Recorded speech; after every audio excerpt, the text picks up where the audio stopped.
Well, this is going to be different.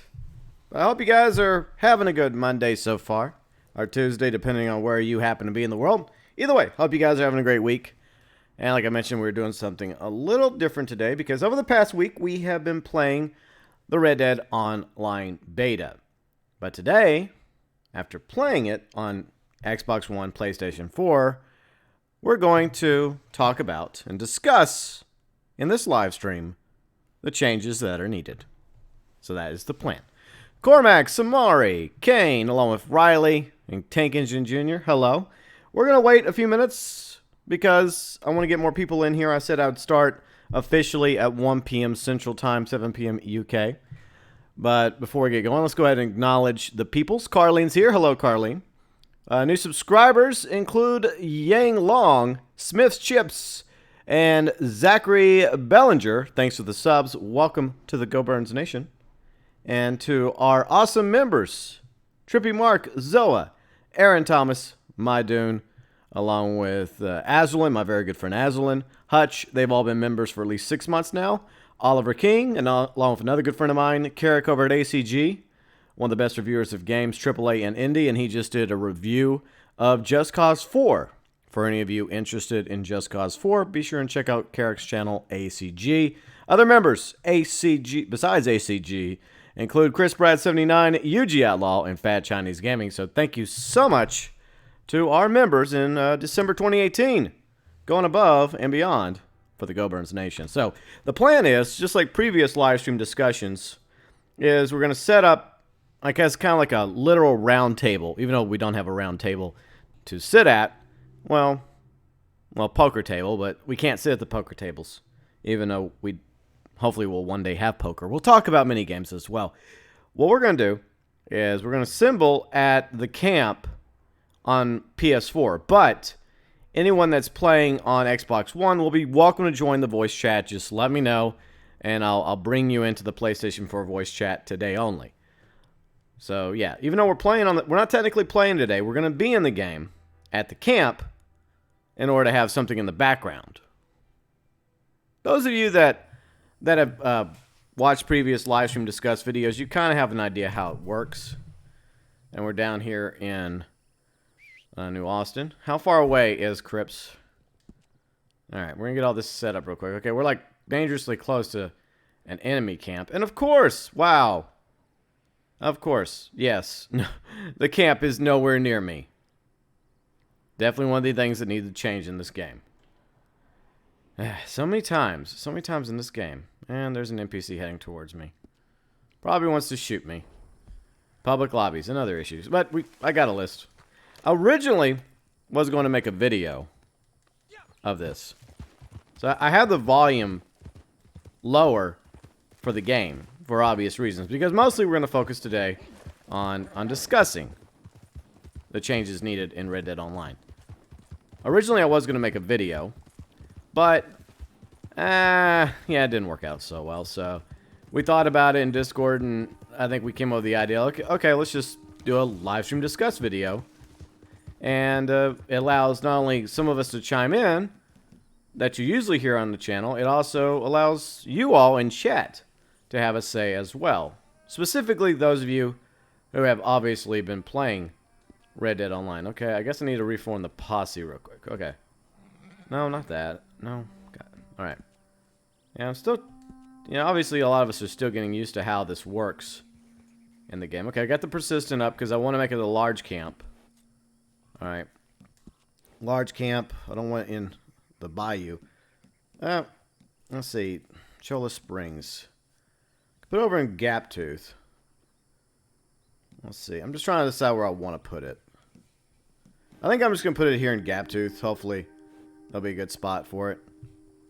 But we're just getting everything set up right now. And like I said, those of you on both the Xbox One and PlayStation 4 will be welcome. Those of you that obviously play with me on a regular basis will be welcome to join. I will set it to where we made it. You know what we'll do probably easier for me? I'll probably just do it in a sub chat so I don't have to mess with it. But it's only going to be for people that have obviously been playing Red Dead Online. Because I want your opinion based off you playing the game. And there's a lot of people that watch that probably haven't played, but they still have opinions on it, either based on what they've seen or based on what others have told them about Red Dead Online. But what we want is we want opinions from those that have actually played the game, that have put several hours into it. So yeah, Tank, you're being more than welcome to join us, because I know even though your Xbox Live is currently expired, you did get a few hours in Red Dead Online before that happened. So you got a few things to say about it. As I mosey over to the camp, and like I said, all my peeps on the PS4 are welcome to join me, and we're going to be assembling at the camp, so most of you should see the camp. I'll go ahead and waypoint it for you all. And the camp's perfect because it should be safe for us to be at the camp. We shouldn't be harassed by anybody that PvPs our griefs. And, yeah, okay. That was awesome. But like I said, we're not going to be playing as much today. Actually, hardly any playing at all. This is probably the extent of any quote-unquote in-game action. But we will be back streaming more Red Dead Online this week. Probably Wednesday. I don't know about Tuesday, to be honest. It depends on what happens Tuesday. If Rockstar actually is going to continue to like tweak and update Red Dead Online and make some improvements, then we may be streaming tomorrow. Plus, there's also real-life stuff that I want to take care of as well, so I may be doing that tomorrow. Plus, you never know with what may transpire over in Grand Theft Auto Online. You never know. So that is the plan. So welcome, everybody. We're about to get this thing started. You're not late. We're going to probably wait another 5 minutes before we officially get started. I just wanted to go ahead and get everything set up at the camp, have Crips clean everything up. Hopefully Crips won't move this up to Amberino while we're here. I think while you're inside the camp, it should be okay. But we'll be in chat in a minute with Chaotic and Kane and the others. Let's see. Wyoming, let's see. Why do you have to pay for the beta? It should be free. I disagree, Wyoming. You don't have to pay for the beta. You have to have Red Dead Redemption 2. So, Red Dead Redemption 2 is an awesome game. And I think that you're not technically paying for the beta, per se. And bear in mind, the online store is not even open yet. And I think that's definitely a very, very good thing. I mean, that would make me even more frustrated right now, along with a lot of other people. But I do feel like that there are the potential for positive changes. Okay, I have to kick him in order to re-add him. It's so stupid. Okay, there we go. Yeah, so I got Kane re-added, and we'll probably have some more people joining us throughout the stream. But we are going to go in order. Yeah, well, it's just the way it is, Wyoming. It's just the way it is. Why do you ask that question? That's the way it is for Xbox Live and PlayStation. That's the way it's always been for years. I mean, that's not what we're going to talk about. We're talking about the game itself, Red Dead Online. All right, so Supersonic. What's up, Supersonic? This game is fun once the changes go through. Yeah, I agree, Supersonic. Okay, so we go ahead. I'm going to jump into sub chat because it's a lot easier for me in the sub chats into Discord. That way I don't have to start like tweaking. Okay, I give you permission to come and all that nonsense. But so I want to start things off by saying that I have enjoyed playing Red Dead Online over the past week. There have been definitely a lot of fun moments, and I see the potential for a great online experience from this game. And Rockstar, to their credit, on numerous occasions over the past few weeks, have talked about how they want feedback from the community. They even have a link, and I'm going to put the link in. I didn't put it in the description section of the stream. Something I meant to do. But anyways, you can find it easily over at rockstargames.com and Rockstar's Twitter. So they've been asking for feedback. They've been thanking people for feedback. So it does seem like Rockstar is looking at the feedback. So we have to hope that while the name loosely goes around beta all the time, which in the end really doesn't really mean anything, sadly, as we've seen time and time again, that maybe, just maybe, it could possibly be different for Red Dead Online. At least we have to hope so. So I wanted to get that out of the way first. This is not a rant video. This is not us being angry. This is just us voicing what we think that they should do in order to save Red Dead Online before they officially launch it. Because if they don't do certain things, then it's not going to have the same joy or lifespan that Grand Theft Auto Online has. Even though Grand Theft Auto Online obviously has its flaws, it's still been a fun experience. And we're going to get into everything. We're going to go line by line. By the way, I'm going to go ahead and mention the different topics we're going to discuss. And if any of you want to bring up something else, feel free and do so. We're going to start with the big ones. First off, economy. Then we're going to move on to lobby. Then some other stuff like hunting, fishing, the butchers, the fence locations, along with the camp itself. The mini games, the map, horses, character editing, creation, and anything else that some of you decide to bring up. You're more than welcome to bring it up. So, Erica, hello, Erica. All right, so that's how we're going to do it, chat. So we're going to try and focus on each subject. And if new people come in, then they're just going to have to pick up where they come in at. They're not going to be able to go back and talk about the economy. And hopefully, I think we're going to probably be able to cover most of the issues and grievances regarding the economy anyways. So a lot of it could be simply people just repeating themselves. And I don't really want that. So we're going to have a nice sit down over here. And I may get up a few times to show off the catalog like Kane's doing over there, just to show some examples of some things in the game that I have issue with. But for now, a nice friendly sit down over here in Gaptooth. And like I said, I'm going to interact with the chat. And one of you guys, like during each subject, you guys will be able to interact as usual. And I'll read your comments. So Kane, Chaotic, hello. Hello. Hello. Hello. Okay, so we are going to start off with the economy. And I'm going to let Kane go first. By the way, let's not each talk too long. Let's give each other enough time to say what we have to say and not go on forever because we do have a lot of subjects to carry. But the big ones, obviously, we're going to spend more time on because they're the bigger issues. And the biggest issue is obviously the economy. I'm going to start with Kane, then we'll go to Chaotic, then me. And whoever else ends up joining will get a turn as well. So Chaotic, Kane, you have the floor first. And then, all right, so, you want me to start now? Or? Yeah, go ahead. Just talk about your thoughts regarding the economy. Sure. Well, I mean, the economy so far, it's basically broken as fuck. I mean, I mean, one complaint I can also give, I've only realized this now, but the amount of pay rise has gone up in like the catalogs and all that. Like, let's say if I wanted to buy the Mauser in single player, I'd only have to pay like $100 or so. And online, I have to pay like $1,000. I do for a Mauser. Yeah, exactly. And while you're talking about it, I'm gonna be toggling through the catalog just to show examples. So continue. But yeah, like if I wanted a Mauser, I'd have to spend $1,000 in online story mode. I can either get it for free later on in the story mode, or I can go pay $100 or $200. So exactly, and there's obviously inflation for a lot of things from story mode to online.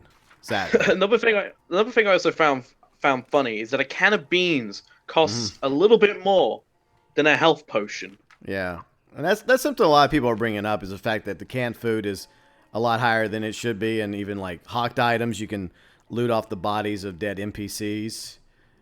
They don't get you nearly as much from the fence as they would in story mode. At the same time, you have two issues here. Two issues is you have the price of items raised significantly from story mode, while at the same time, the amount of money you're getting has been lowered. So we're getting it both ways. Hey, gamer girl, how you going? How you doing? Beast mode, hello there. But Chaotic, your thoughts? Oh god, where to fucking begin with this one? Right. So, one of the biggest issues, I don't see the point of this. And GB, I've mentioned this a few times. Why do we have to pay gold bars for clothing? No. First of all, the gold bars, you don't get many of them. You get a few gold cents, as we like to call them, and that's pretty much it. And it's only small little tiny bits. Yeah. There's no other way to get them. So essentially, either it's locked behind a level, or we have to, just live with the fact that the only way to get this item is if you give us Rockstar Games your sugar daddy, the good cash money. Exactly. Like, it's a vest. Why do I have to pay basically real life fucking money for a vest? Just one vest. What is this shit? Yeah. It doesn't make any sense to me. It doesn't. And regarding the dual currency system, I understand why it's in place. We have cash. We're going to call it cash, which is the white currency. You get that during missions and looting and selling items to the butcher. And then we have the gold currency, which we get, like you guys pointed out, we get a small amount. We get little nuggets, and like 100 nuggets equals 1 gold bar. But as you can tell, like this suit, you can only get it with gold bars. I can't view it because I'm not in a clothing store, but for this suit, it's 19 gold bars, which would take forever to get 19 gold bars for this suit. And it's also rank locked at 92. Now, I don't have a problem with the gold bars existing in Red Dead Online because most of us expected there to be microtransactions in the game. We've been joking about it for a while now with Buffalo cards. But obviously it's going to be gold bars. My issue is that all the items, except for weapons, should be purchasable with either currency. So let's just say, for example, you don't have 19 gold bars, but you have, say, let's just say $1,000 or whatever it's going to be. Say you have plenty of cash and you want to buy this suit when you reach rank 92. Okay, you would be able to purchase it in the game without having to buy gold bars from the online store. But it should only be for cosmetic stuff. It should not have nothing to do with the weapons or specific weapon upgrades. Now, if weapon looks and design, like the engravings, the different metals, okay, fine. That should be optional too. And I think it is actually when it comes to the weapons per se. I was looking at that the other night, and there's some things that are optional when it comes to like whether or not you want to pay with gold or cash. But the weapons should always be only cash.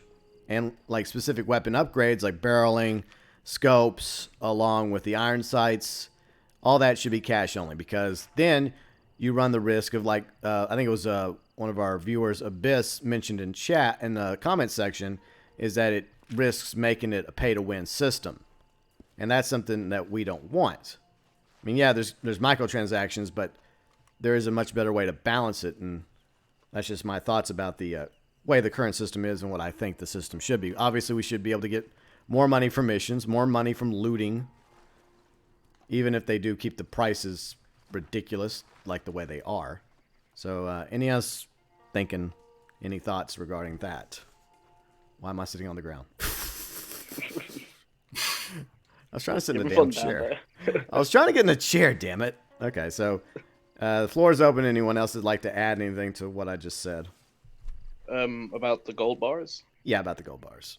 Yeah, I'm gonna fucking say it right now. The gold bars, they're gonna, like, I know people are gonna be like, okay, it's a beta. They might rebalance it, but like, we already know we're gonna get exploited either way, whether it's for the good or for the worse.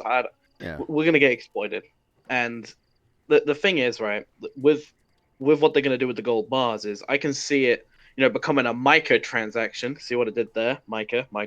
Yeah. Very, very funny.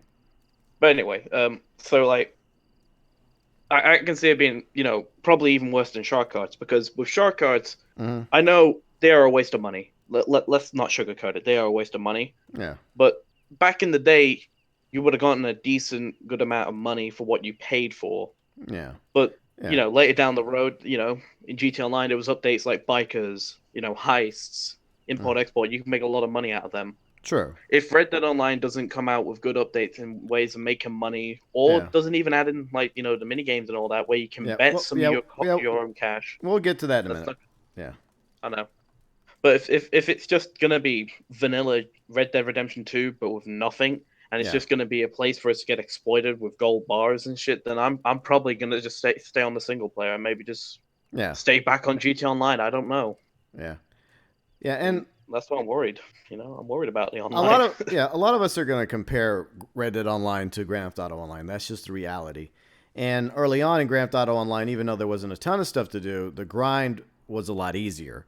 It was a lot faster to rank up to rank 10 in Grand Theft Auto Online the first week than it's been for Red Dead Online. And I think that's another issue that people are having problems with right now. Is like, I'm currently, I think, at rank 14 on both my characters on the PS4 and Xbox One. Of course, I do spend a lot of time fishing and hunting, and you only get a little bit of XP for those things. But mostly that's about trying to make money in the game. The hunting and the fishing aspect. So besides the I guess those additional game like the battle royale, the races, which I still have issue trying to get into, and some of the archery things. It's another way you can get XP and money as well on with the stranger missions.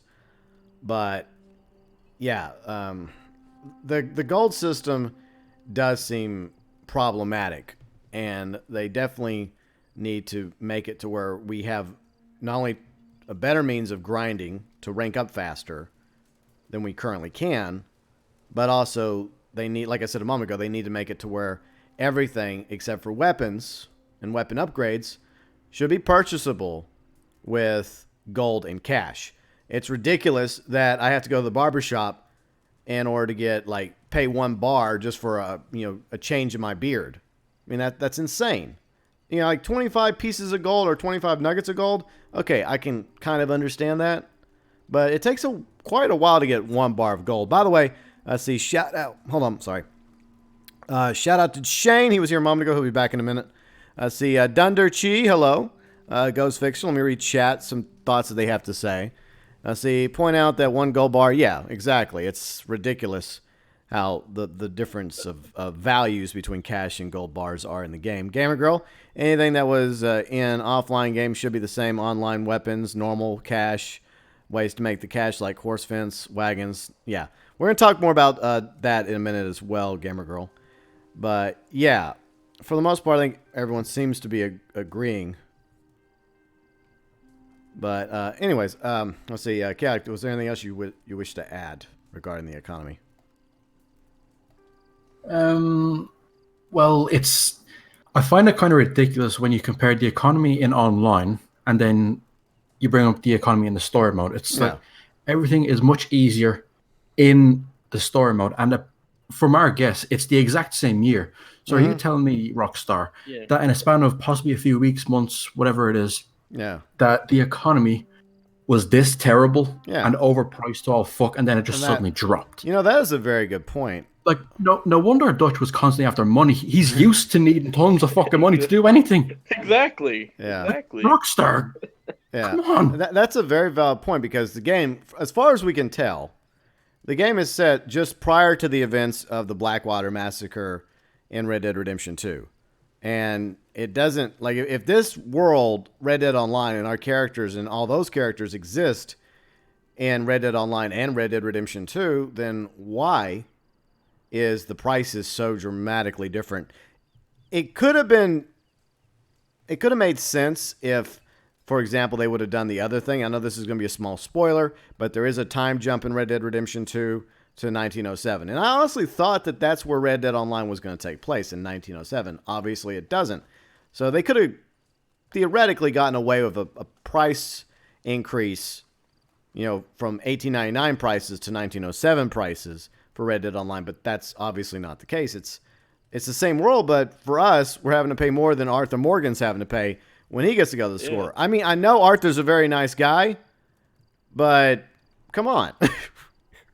Come on, we deserve a discount too. Yeah, come on. Especially since we're only getting paid like $2 a mission or a piece of gold here and there.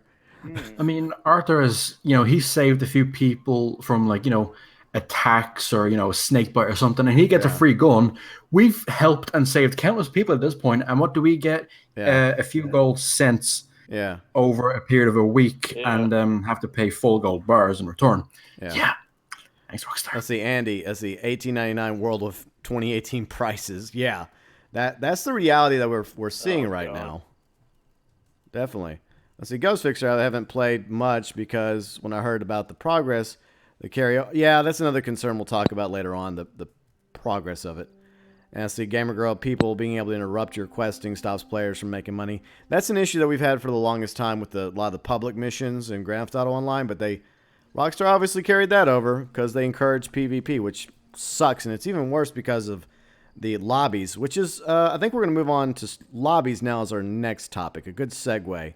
So I think we pretty much covered our thoughts regarding the economy. Rockstar needs to seriously fix it, make it to where we can grind up faster, rank up, earn more money, even if they're not going to lower the prices on anything, like the horses, clothing, but just make it to where we can make more money in the game. And make it to where everything, because cosmetically, except for weapons and specific weapon upgrades, should be optional when it comes to purchasing with gold, or cash. So I think we pretty much covered that. Unless there's anything else anyone else wishes to add. No, I think we're good. think about it. Okay. I think we've established our point. Okay, yeah. We're trying not to repeat ourselves too much, but like I said, if you guys want to make money in the game, the best way is hunting and fishing. That's just the reality. Okay, moving on to lobbies. Lobbies is the next big issue, and it's something a lot of us have had. I'm hoping that this is temporary, and I hope a lot of this is just temporary, and Rockstar is sincere about the feedback, and they're actually going to make changes based on what the community is telling them right now, because most of us are telling them the exact same thing. There's other YouTubers and content creators and streamers saying the same thing. I mean, it feels like I'm a parrot, but I feel like if we all say the same thing regarding the same issues we're having, maybe change can happen. And when Reddit Online actually transitions to full version, it'll be a much better game, hopefully. But lobbies, as of right now, everybody is in the same lobby.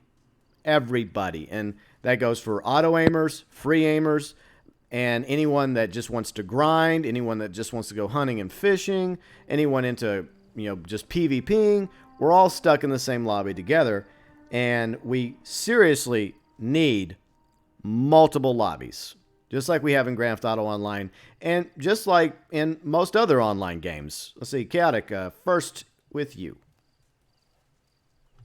Okay, lobbies. So this will be a fun one.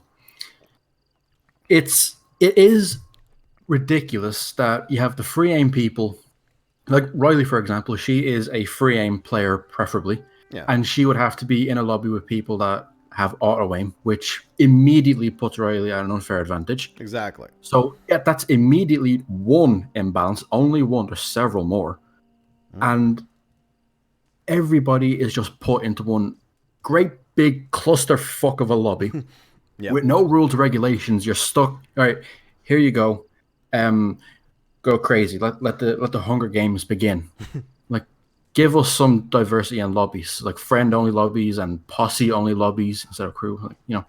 Like GTA. It's not that difficult, Rockstar. You've already done it. Yep, I agree entirely. Kane, your thoughts? Basically, what I was going to say was basically the same as Chaotic, but also, I'm assuming everyone in this call right now has played the original Red Dead Redemption, and it's like a no shit the Red Dead show Redemption kind of multiplayer. Yeah, I remember the multiplayer, Yeah. and I remember how there was like multiple, kind of online sessions you could join. There was like, the sessions where you could kill people, and then there was like sessions I can remember. I could be wrong, but I do remember there was also sessions where if you popped in, you couldn't kill anyone. I mean, you could try, but there was if you tried shooting, your gun would just go up in the air. That's basically. If they could bring a lobby like that back, then that would be, that'd be really good. It showed that Rockstar remembers some of their old roots, and they haven't fully left us. They haven't fully faded away. Yeah, exactly. Yeah. Let's see, Nick, Black Sparrow, Archangel, welcome, and we just covered the economy a moment ago. In case for some of you are just joining us now, we covered that pretty extensively. But it seems to be the consensus, and just like the point that Chaotic made is that there are some people that just want to do free aim, and they should be allowed to go into free aim lobbies. And I do both. I do auto aim and free aim. I've been trying to get better at free aim, but it is unfortunate that it does get the auto aimers a significant advantage when you have everybody lumped together. And when it comes to the whole issue of hunting and fishing, I think this ties into the lobby situation, as Nick was pointing out, and myself a few days ago. This happened to me when Trippy Mark and I were playing on the Xbox One. We were just, fishing. We finally ranked up to rank 14. Well, I did, and I was able to finally purchase the fishing rod.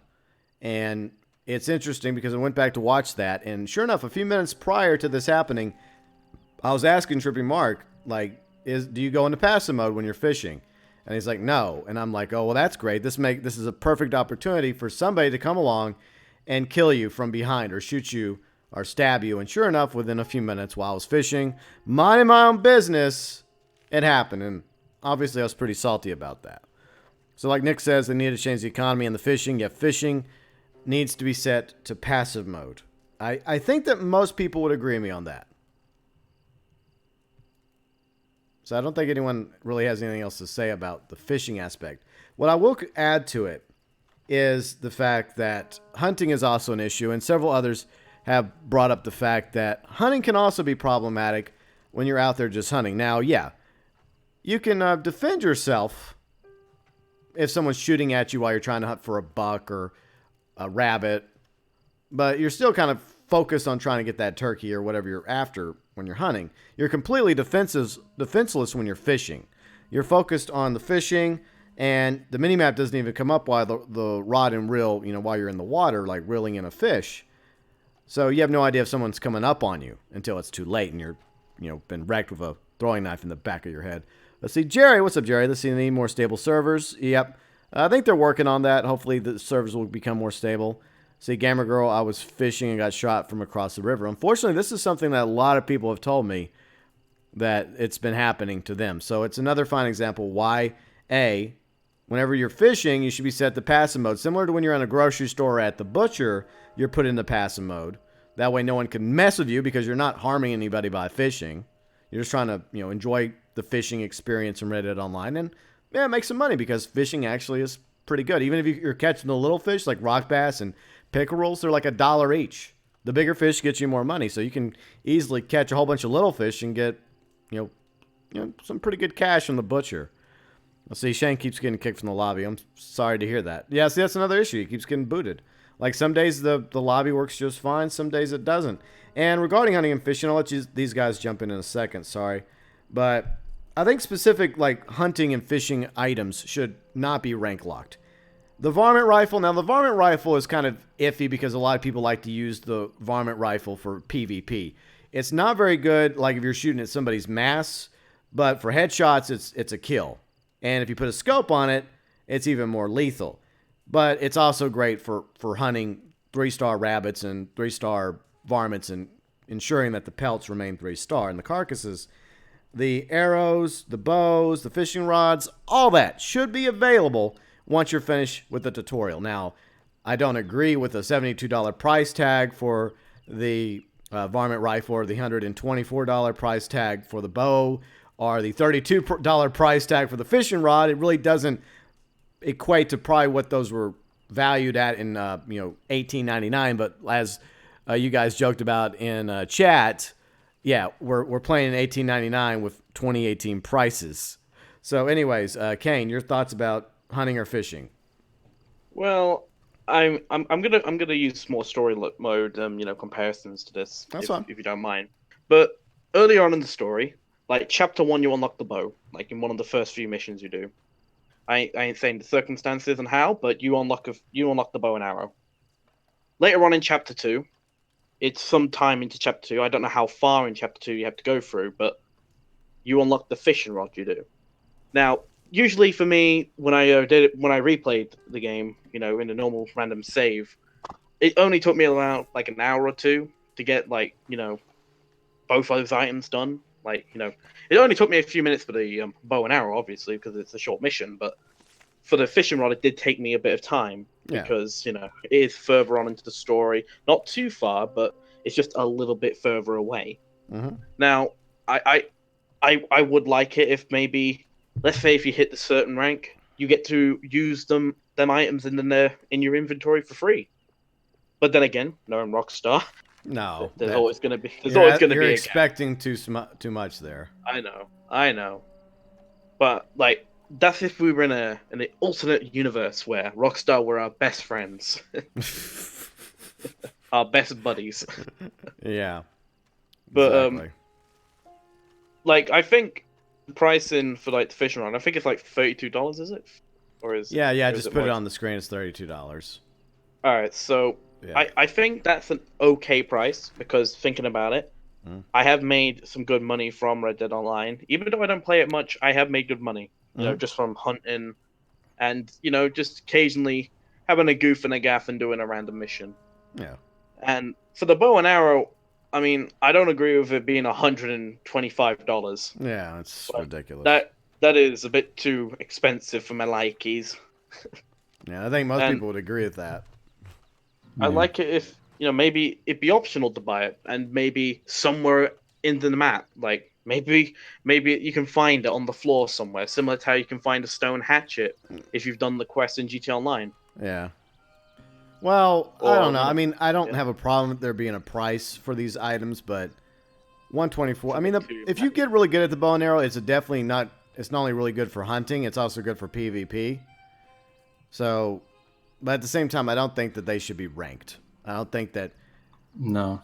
hunting and fishing Yeah. items should be purchasable at the beginning because that's how you make money early on in the game. Now, maybe later on, Rockstar's going to add more ways to make money. Maybe gold mining, maybe being a rancher. I don't know. Or like some of you in chat are saying, train and bank heists. Hopefully, we'll get that eventually, and that might make us a lot of money. But right now, hunting and fishing is where it's at. So, Chaotic, your thoughts? Well, I can immediately think of a much better system they could use instead of rank locking it Okay. or making us or charges for it at all. So, for example, right, there is stranger missions that you can do, and it involves you going out and hunting an animal. How about instead of rank locking a bow and arrow, how about we get the bow and arrow from that stranger Yeah, to Lee. help with the quest? Yeah, Lee. Yeah. But, And then, yeah. and instead of the fishing rod, how about we just see one by a pond, or we can just might get some dishonor rating here, but just you find someone that's fishing, just pop in the back of the head and take it. Well, I have a similar idea. Like when it comes to like fishing, is like the more fishing you do, that's what unlocks the lures. Like you start off with a fishing rod, like everything else is locked. You can only use like bread and cheese.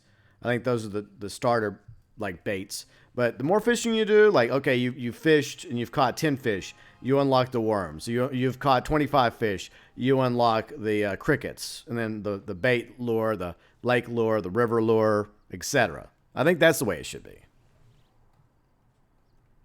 This is my opinion about it, but whether people agree with me or not, but it just encourages you to continue fishing because you continue to unlock new stuff towards fishing. Just like with the bow and arrow. Like if you continue hunting with a bow and arrow, like if you shoot a bird out of the sky, you do get a buckle, so that's kind of cool. But like all the other like arrows should unlock based on how much hunting you do. Or I don't know. I feel like instead of the rank system, it should be locked to like the fishing system, like a fishing arc tree, skill tree, or a hunting arc skill tree, something like that. I don't know. But I don't know. I mean, the rank system is obviously the more simplistic way to go when it comes to hunting and fishing. Let me read chat really quick. See, what about trading? Infamous. Oh, you mean like trading like food and stuff and ammo? That would be kind of cool if that was an ability that we had to do. I think that's something Carlene and I were talking about last night, I think. At least I think it was Carlene, or was it somebody else? Maybe a couple nights ago. I don't know. I'm old. My memory's not doing so well. But yeah, the price tags, once again, for like lures and baits is high as well. So yeah. Crickets they're not too expensive, but they are pricey. See, Gamer Girl in Far Cry 5, you come upon them on the wharf. Yeah. So, yeah. I think fishing and hunting, I think that's pretty much our thoughts about it. But I do want to talk about locations. And it's raining. We're all going to catch pneumonia and die. So, now the end result of hunting and fishing is to make, to have fun hunting and fishing in the game. Coup Player, what's up, Coup Player? And Kari, hello, Kari. Did I forget somebody? JC, hello. Maryland boy. I'm reading your comments, guys.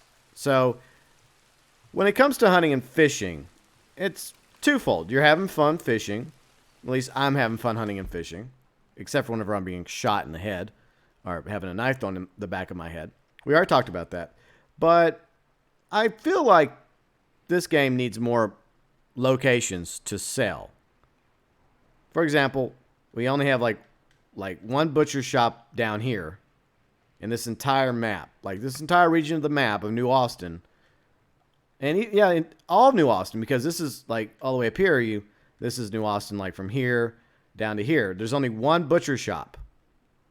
And there's only one fence. I think there's only one fence, but we need multiple butcher shops. We should have a butcher shop in Armadillo. I don't know why Rockstar did what they did with Armadillo, making it look like it's been wrecked. I don't see the logic in it. I mean, these two towns are far enough away where you could theoretically have Herbert Moon over here, but you can't sell fish or meat to Herbert Moon. So there needs to be like a butcher shop. There should be a post office because this is a train station after all. And that's where the train station, and post office usually are one and the same in this game. There should be a fence right there. And, there was a gun store in the first Red Dead Redemption game, by the way. And I also think that there should be a butcher shop up in, McFarlane Ranch. There should be a butcher shop there. And let's see, where else can I go? Because I'm going to continue doing this, especially up here in Amberino. There is nothing store-wise in Amberino. But you have the reservation. The reservation would be a great spot to put a butcher, put a fence, even put a store. I mean, even though you have the catalog. So the catalog that's one thing, because you can order a lot of stuff through the catalog and you can pick up a lot of it at your camp. But they do need, at the very least, a butcher and a fence up here at the reservation, because for the most part, you go up here hunting, it's going to take you a quick minute to get from up here at the top of the map back down here to either Strawberry or Valentine or Rhodes or down to Saint Denis, and that gets us over here to the east of the map with Van Horn and Ansburg. Neither one of these towns has a butcher shop. Now, Van Horn obviously has a fence, which is fine, but if you're going to give the fence to Van Horn, then at the very least, Ansburg needs a butcher shop. Now, the Trapper locations are in Red Dead Online, even though the Trapper's currently, I guess he's back on vacation in the north somewhere. So a lot of us have come to believe that they will, in fact, eventually add the Trapper to Red Dead Online, whether or not that's this week or next week or whenever. His Trapper stall's still down here near the fence in Saint Denis. It's up here not too far from Ansburg. Along with various other locations where you would expect to find the Trapper, like over there and over here, I think. So the Trapper obviously can serve as another butcher in the game to sell your meats to. But like I said, I feel like we need more butcher shops and more fences. And what do you guys think? Any thoughts on that? For butchers, I think, I think the price. I'm not sure. Are the prices the same as they are in story mode? I probably not. Like when you sell something? Probably I not. won't be surprised. I highly doubt it. Yeah. I doubt it too. But I mean, they need to at least try to, have more locations. You know, that'd be nice. Because the problem is everybody goes to Tumbleweed, and you have this congestion. And unfortunately, there are players, and I think Nick mentioned this in Twitter to me, is that he goes there and somebody's waiting there to ambush him, kill him, and steal whatever's on the back of his horse that falls off like a carcass. And unfortunately, this is something that other players do. And so I think if with more locations, with more butcher shops, and making the Trapper available to sell to, and hopefully even eventually get those sweet customized outfits and saddles and hats and all that other crazy stuff that he does in story mode for Arthur, hopefully we'll get that as well from the Trapper. So we definitely need the Trapper in Red Dead Online. Is it chaotic? Yeah. Yeah. All right. So let's hope they add it soon. All right. So there is about 6 or 7 butchers in the game in online. Yeah. Give or take. Mm-hmm. So Rockstar obviously thought that many, okay, that should be fine, right? So just do that. And that's all well and good. But they're so far apart from each other that let's say you did some hunting in, somewhere in Chilla Springs. Tumbleweed would be your best option. Right, great. Yeah. But let's say you are way the fuck up here in Amberino. Mm-hmm. You'd have to go into Valentine. Now, Exactly. if you're hunting between Strawberry and Blackwater, they're relatively close to each other, so you're perfectly set up in that area. Mm-hmm. But everywhere else, you would have to go a bit of a distance. And that makes it so much easier for the dickhead Rockstar community players to just pop you in the head and just ruin your shit. Yep. And that's not on. That is not on. It's happened to me once already, and it pissed me the fuck off. It's not on. Yeah. It's terrible. Yeah, it's part of the problem that we're having in Red Dead Online right now when it comes to hunting and fishing and trying to sell our hard-earned fish and meats and carcasses. Hello, Carlene. Hi. Okay, so Carlene, before we continue, do you have anything to share regarding your thoughts up till this point? Well, the economy. How many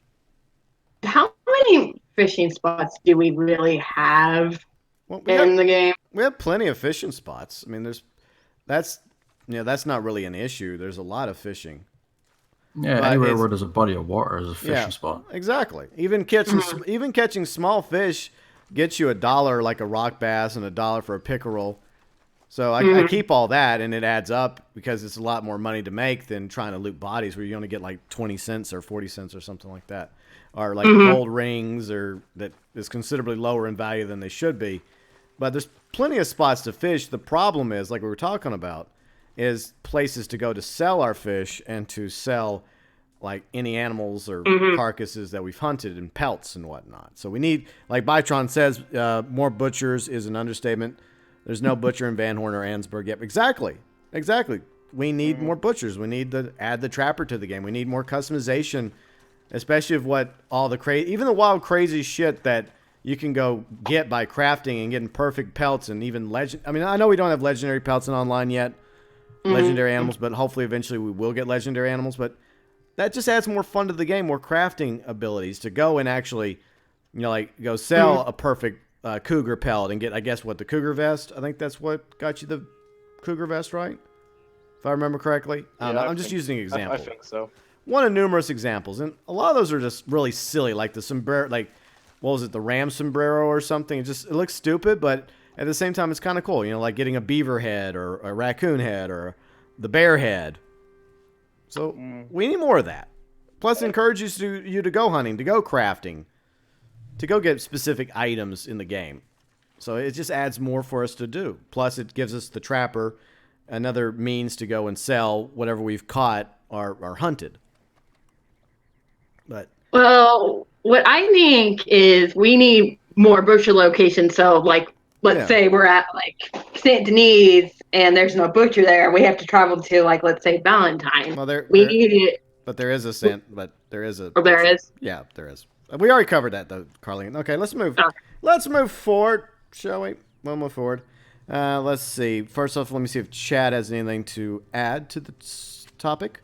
See, Gamer Grove butchers. Every time I leave town, almost 3 or 4 minutes in town, I get attacked by wolves and other players probably. And the butcher is the other issue that we've had is like sometimes the butcher just doesn't work. Like you go up there and you have to get your horse like in really close proximity to the butcher stall in order for him to, I guess register that you have a carcass on there or pelts. So, yeah. Shane's getting a record-breaking day of being kicked from the lobby. I'm sorry to hear that, Shane. It's not really an issue for us, but so far. Knock on wood. Knock, knock, right there.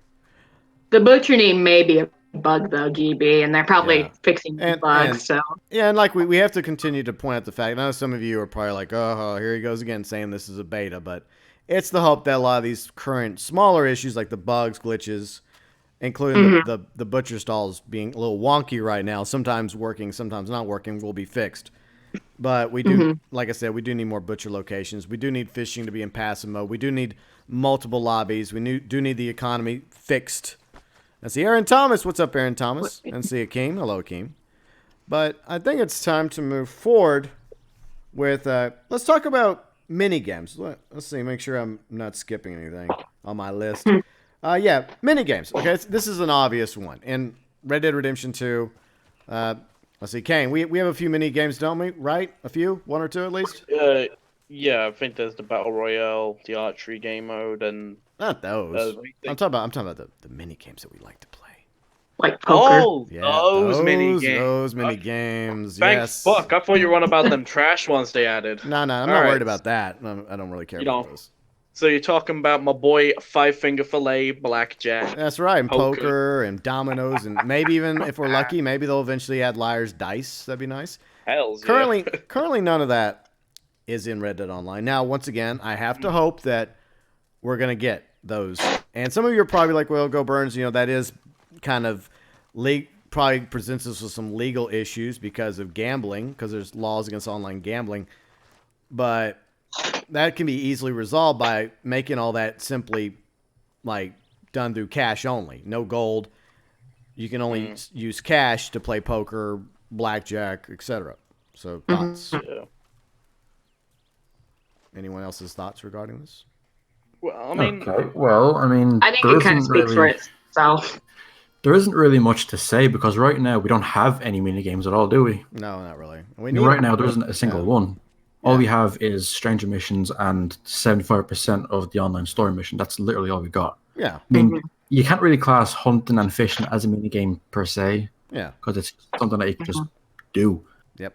But we don't really have any left. So Yeah. even just one minigame added right now would be a bonus. That would Yeah, be a 'cause- big plus for online right now. Because lassoing each other it's only fun for so long, then you kind of get bored of it. Unless you're Carlene Yeah, and she I'm the kinda victim likes- of circumstance. Yeah, she kind of likes it. So Shane agrees. Yeah. Online use, online in-game currency only for the mini games. I think most of us agree with that, and I think that's the legal way that Rockstar can get around to it.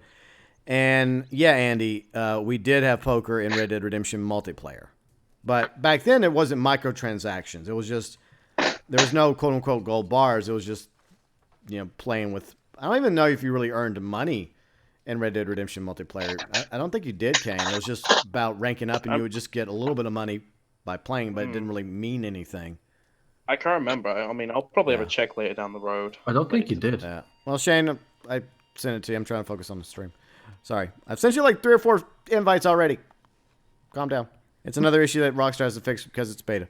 All right, so Apex, let's see. There's like we talked about, there's poker. And I clearly remember it because I've played a few episodes of me playing poker in Red Dead Redemption multiplayer back in the day. So I feel like, at least I have to believe, that we're going to get all those mini games added because it will add more life to this world and more stuff for us to do with our friends because hunting and fishing is good. It's a great way to make money, but at the same time, it's not as fun of a like group activity as playing poker. Yeah. Yes, Epics. We went over that at the beginning about the dual currency system. Add the mini games to camp. So like, let's say if and that we just want to play on our own with our posse. And that leads us, actually, it's a good segue, Carlene, is to the camp itself. Now, there's a few things you can do in the camp. It's okay, Shane. Don't worry about it. I'm being salty as usual. Not in a really serious way. But yeah, the invite system sucks and it needs to be improved, but hopefully they'll work on that too. Now, with the camp, it's kind of interesting, but there's some issues with it. For one thing, when Crips moves the camp halfway across the map, even though you're nearby, that's annoying. Some of the things you have to spend money on seems ridiculous, like over here with Crips. Let's see, can I interact with them? Some of these things doesn't really make sense, and I don't understand why would anyone even care? How many of you really care what Crips looks like? How many of you are willing to drop $115 or even $15 or $1 to change Crips' outfit? Most of us don't give a shit about this. And like 10 bars of gold for Survivor 2. Why can't we have the bear hat? He gets the bear hat, yet we don't? Shenanigans, I say. Yeah. Shenanigans. Okay, so anyways, there's some interesting aspects to the camp. But there are a few things I think we should add, and what Carlene just mentioned was one of them. The ability to add mini games like poker, blackjack, dominoes. That would be really cool. And another thing I want added is a weapons locker. Because eventually, as we continue to play Red Dead Online, similar to Grand Theft Auto Online, we're going to get more weapons. And it's going to cause issue with the weapons wheel. And as some of you know, we only have like 2 slots for multiple categories. Shotguns, rifles, repeaters. And after a while, it's going to get very, very crowded there. And it would be nice if we could take our starter weapons like the Cattleman revolver, carbine repeater, for those of us that rather move on to the Lancaster or Litchfield repeaters. Some of us may prefer the carbine, to each their own. But for everything else we're not using, we should have a weapons locker to store those in our camps. Okay, so guys, your thoughts regarding the camps. I'll let you guys go in order. With let's see, Kane can go first, then Chaotic, then Carlene. While you guys are giving your thoughts, I will be right back. So Kane, you have the floor, and then just pass it along the line. I'll be right back. I mean, the best way to describe the camp is just a glorified GT Online apartment, but it's out in the open. You know, you're vulnerable. That's all it is. It's just a fancy little camp. I mean, I like the camps in story mode. I liked how it changed each time, but I don't like it, where I mean, Chaotic, this happened to you, right? Where you were riding to the camp and then boom, Crips was like, yo, fam, I'm gonna take this shit somewhere else. Yep, I Like- was right near Tumbleweed, went towards the camp, mere feet away, and then all of a sudden, yeah, hello, this is Crips. Yeah, I'm going to move your camp all the way to fucking Exactly. Ansburg. That's So, fucking yeah. dumb. Like, Thanks, old man. I'd rather have it as a system where you willingly choose to have it moved instead of just having Mhm. Crips saying, "Hey, fuck you, man. I'm gonna move it. I'm gonna just move it because I'm a maverick. I'm a maverick." Like, that's all it is. Like, he just moves it. He just moves it endlessly, Yeah, and that's plus there's annoying. fuck all the doing camp. There's fuck all the do it camp as well. I mean, other than to Yeah. drink coffee, cook some meat, Yeah, make a few crafting. posts. Yeah. There's other than that, it's nothing. Yeah. Nothing. I mean, I remember in story mode, right? I've had so many games of Five Finger Fillet against Micah, Sadie, and Javier, even John at one point. I've played so many games of that, and I've always had fun doing that. I've played poker, in the camp. Yeah. But what can I do in this camp? I can wash my face out of a barrel. Yay. That's the best thing ever. Thank you, Rockstar. We can only sit down and tell ghost stories. All right, Chaotic, your thoughts about what you would like, your thoughts about camp the way it is, and what you would like to see changed regarding camp. By the way, welcome UG Outlaw, and I am reading everyone's chat. And I will read what you guys have to say about the camps in just a moment. And I do agree about what some of you are saying regarding the camp feeling a lot like the yachts. It's like a combination of the yacht and the office from Grand Theft Auto Online. So, Chaotic, you got the floor. Well, I think the yacht system, they could implement this on here because I think the reason why it moves all the fucking time is because someone joins the lobby and then the game just says, all right, their camp is going right where yours is, so we're going to move yours. Yeah. How about leave it where it fucking is, Rockstar? Yeah, and just Just move leave it. their camp. See, it should be first come, Yeah. first serve. I mean, I think that's the way the yachts work in Grand Theft Auto Online. Like Yeah, it is. you cannot move your yacht somewhere where someone else's yacht is. They'll just put your yacht somewhere else, even on the other side of the map. Even if you hate it, it's too fucking bad. But I will say this about the camp: it's already more useful than the yachts are, and it's nowhere near as expensive. So props to Rockstar and making even a large camp isn't remotely near as pricey or useless as a yacht. So they got that right. Yeah. But they can improve And as far the camp. as stuff to do, Yeah. obviously we need mini games and Yeah. all that stuff. But I think this would be a bit of an interesting thing. Let's say you're really, really, really into hunting, Yeah. and let's say just because fuck the community, according to Rockstar, they don't add the trapper. How about instead we can kind of take the carcasses and stuff like that and all that, Yeah. and use it as a trophy and hang it all in the camp. Oh, for Yeah. all the, As, like, the some aesthetic stuff. decoration. Oh yeah, like the As, like- aesthetic. Yeah. Yeah, aesthetic upgrades and stuff. Man. Just I've been disconnected from the game. He pulled an Obi-Wan. Rockstar. He pulled an Obi-Wan Kenobi on us, and I'm already mad been- at you, Rockstar. he's Don't been make- wrapped- Yeah, Captured. disconnected suck. he's been raptured. But Don't make me I do this. agree. I think that even though I never really cared for the aesthetic stuff in like story mode for the camps, I never cared for it. But I mean, there is like, okay, so you can change the look of the camp with obviously money. Yeah, a little bit. So I'll show you the different camp options, the themes. And for those of us that got the Ultimate Edition, of course, we got the Survivor camp. But everyone starts off with the standard. Eventually, you unlock the Traveling Opulence for 38 rank. Who knows how much that's going to cost. But the Hobo Life, $150. Yeah, because that's how much a hobo has on him, isn't it? Wouldn't that be like $5 for the Hobo Life? I mean, like, really, some of these don't really look that different, to be honest. Like Hobo Life, like, there's, like, Standard and Hobo Life don't really look that different. I'm not seeing a difference. I'm going back and forth really quick, but like, then Traveling Opulence and, of course, Military Surplus. So there's, like, the basic, like, theme. But I do like the idea of having the ability to craft things and items and like customize your camps even further with like different chairs, different like mats or different, and the tents also have a degree of, I meant to look at that, but there's also different types of tents you can get, and the tents do serve some sort of purpose, I believe. So let me look at that again real quick, and then Carlene, you can go ahead and it's your turn. You have the floor. I honestly, the camps in this game, like in story mode, you can do so much in the camps, and Yeah. I feel like in this one, it's just basically Bare bones. get your ammo, get your guns, go out into the world and explore again. Now I can't even access Crips. His feelings were hurt. He wants a new pair of clothing. I'm like, no, Crips, too fucking bad. Yeah. But yeah, so another thing I thought of was like going back to the butchers real quick. And let me read chat to see what everyone else has to say about this. Okay, yes, so, yeah, Epics and everyone else was talking about how the similarities to the yacht. We already went over that. And how, like, they need to work on the whole Crips moving your camp, especially. And it should be, like I said, first come, first serve. Okay, let me read chat real quick. It should be nice to be able to buy property. Yeah, I think eventually, Shane, they're going to add properties. That's in the future, so I'm not too... I've been disconnected again!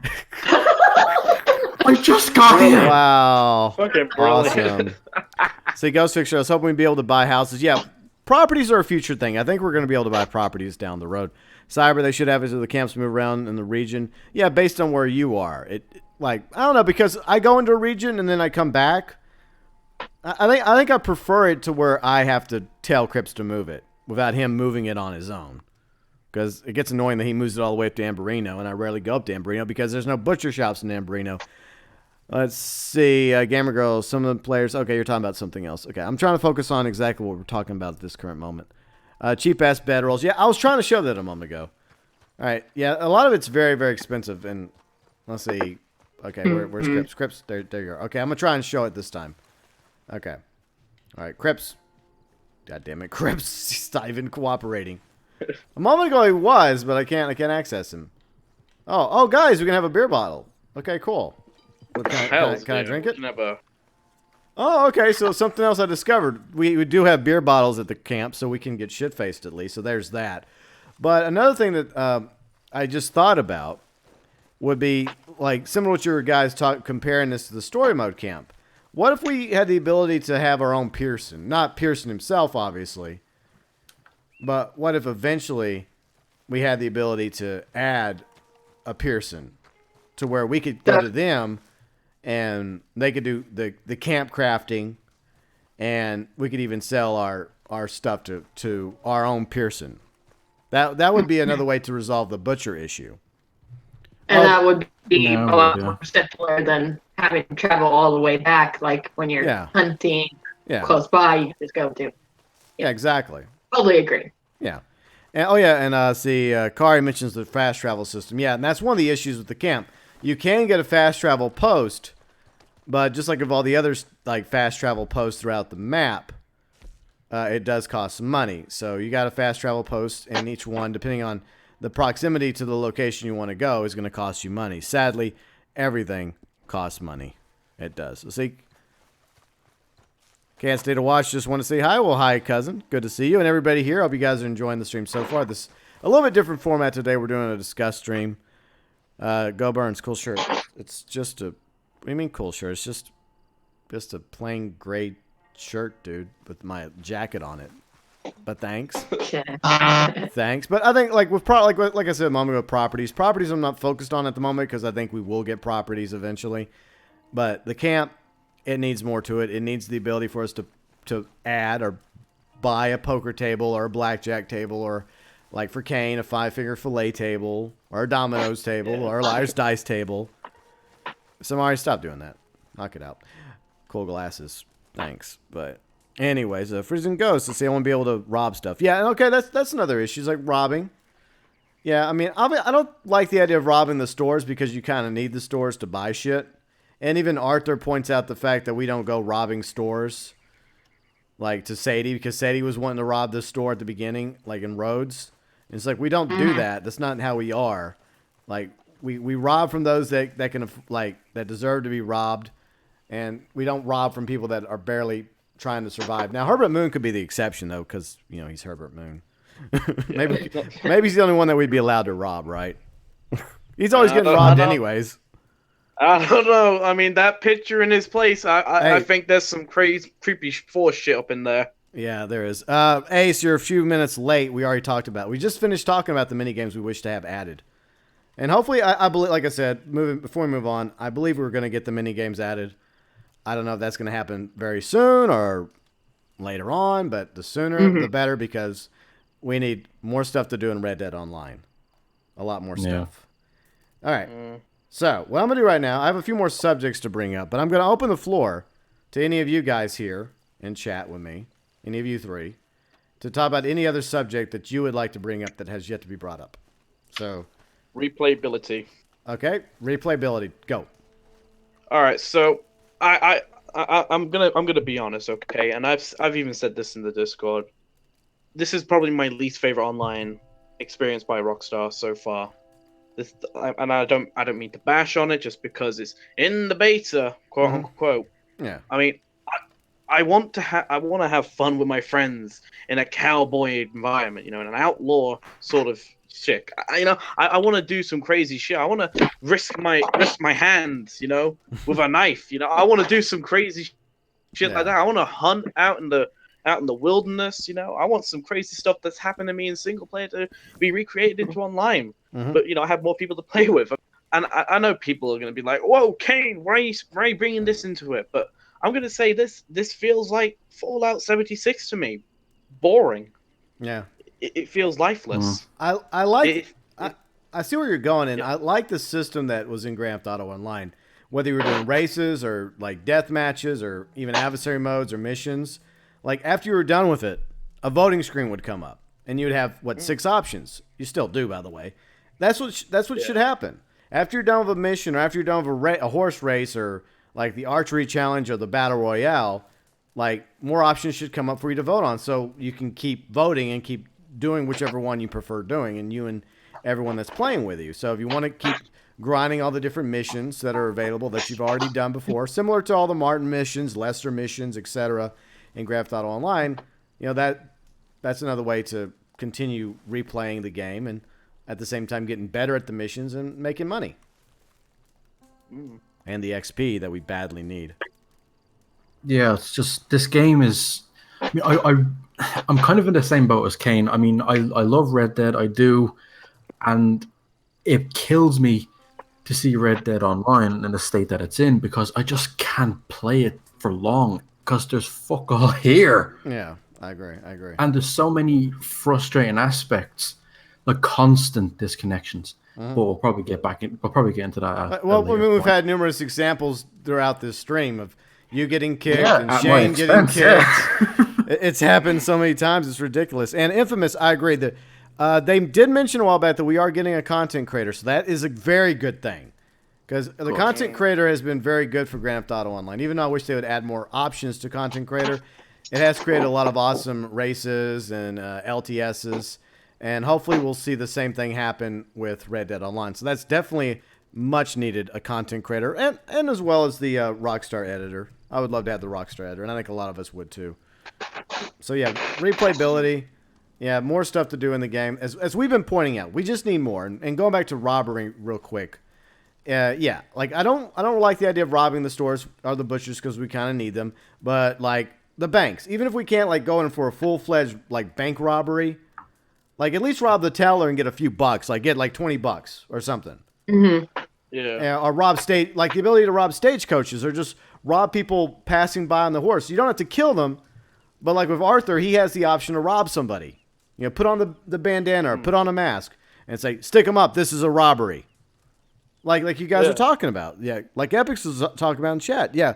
We need to be able to rob shit. Or not rob shit, depending on how you want to be. Honorable or dishonorable. Or at least get heists in. Yeah. The only one that we there's can a reason actually why get. online heists is my favorite. Yeah. Sorry, Chaotic. Yeah, the only money we can actually get is either from the repetitive stranger missions, the lackluster online story mission that I can already see where it's going, and we're not even allowed to access the rest yet. Yeah. Or the treasure maps that we get every 5 levels, which is excruciatingly painful to get to. The treasure maps I like the treasure maps though. I mean, yeah, it's a little challenging, but once you get the hang of them, you get used to the idea. Like, okay, every 5 ranks you get a treasure map. You go to this yellow area, you run around until the controller vibrates and you do the eagle eye, and then eventually you find the treasure. And most of the time it's pretty decent. You get a few pieces of gold or a few nuggets of gold.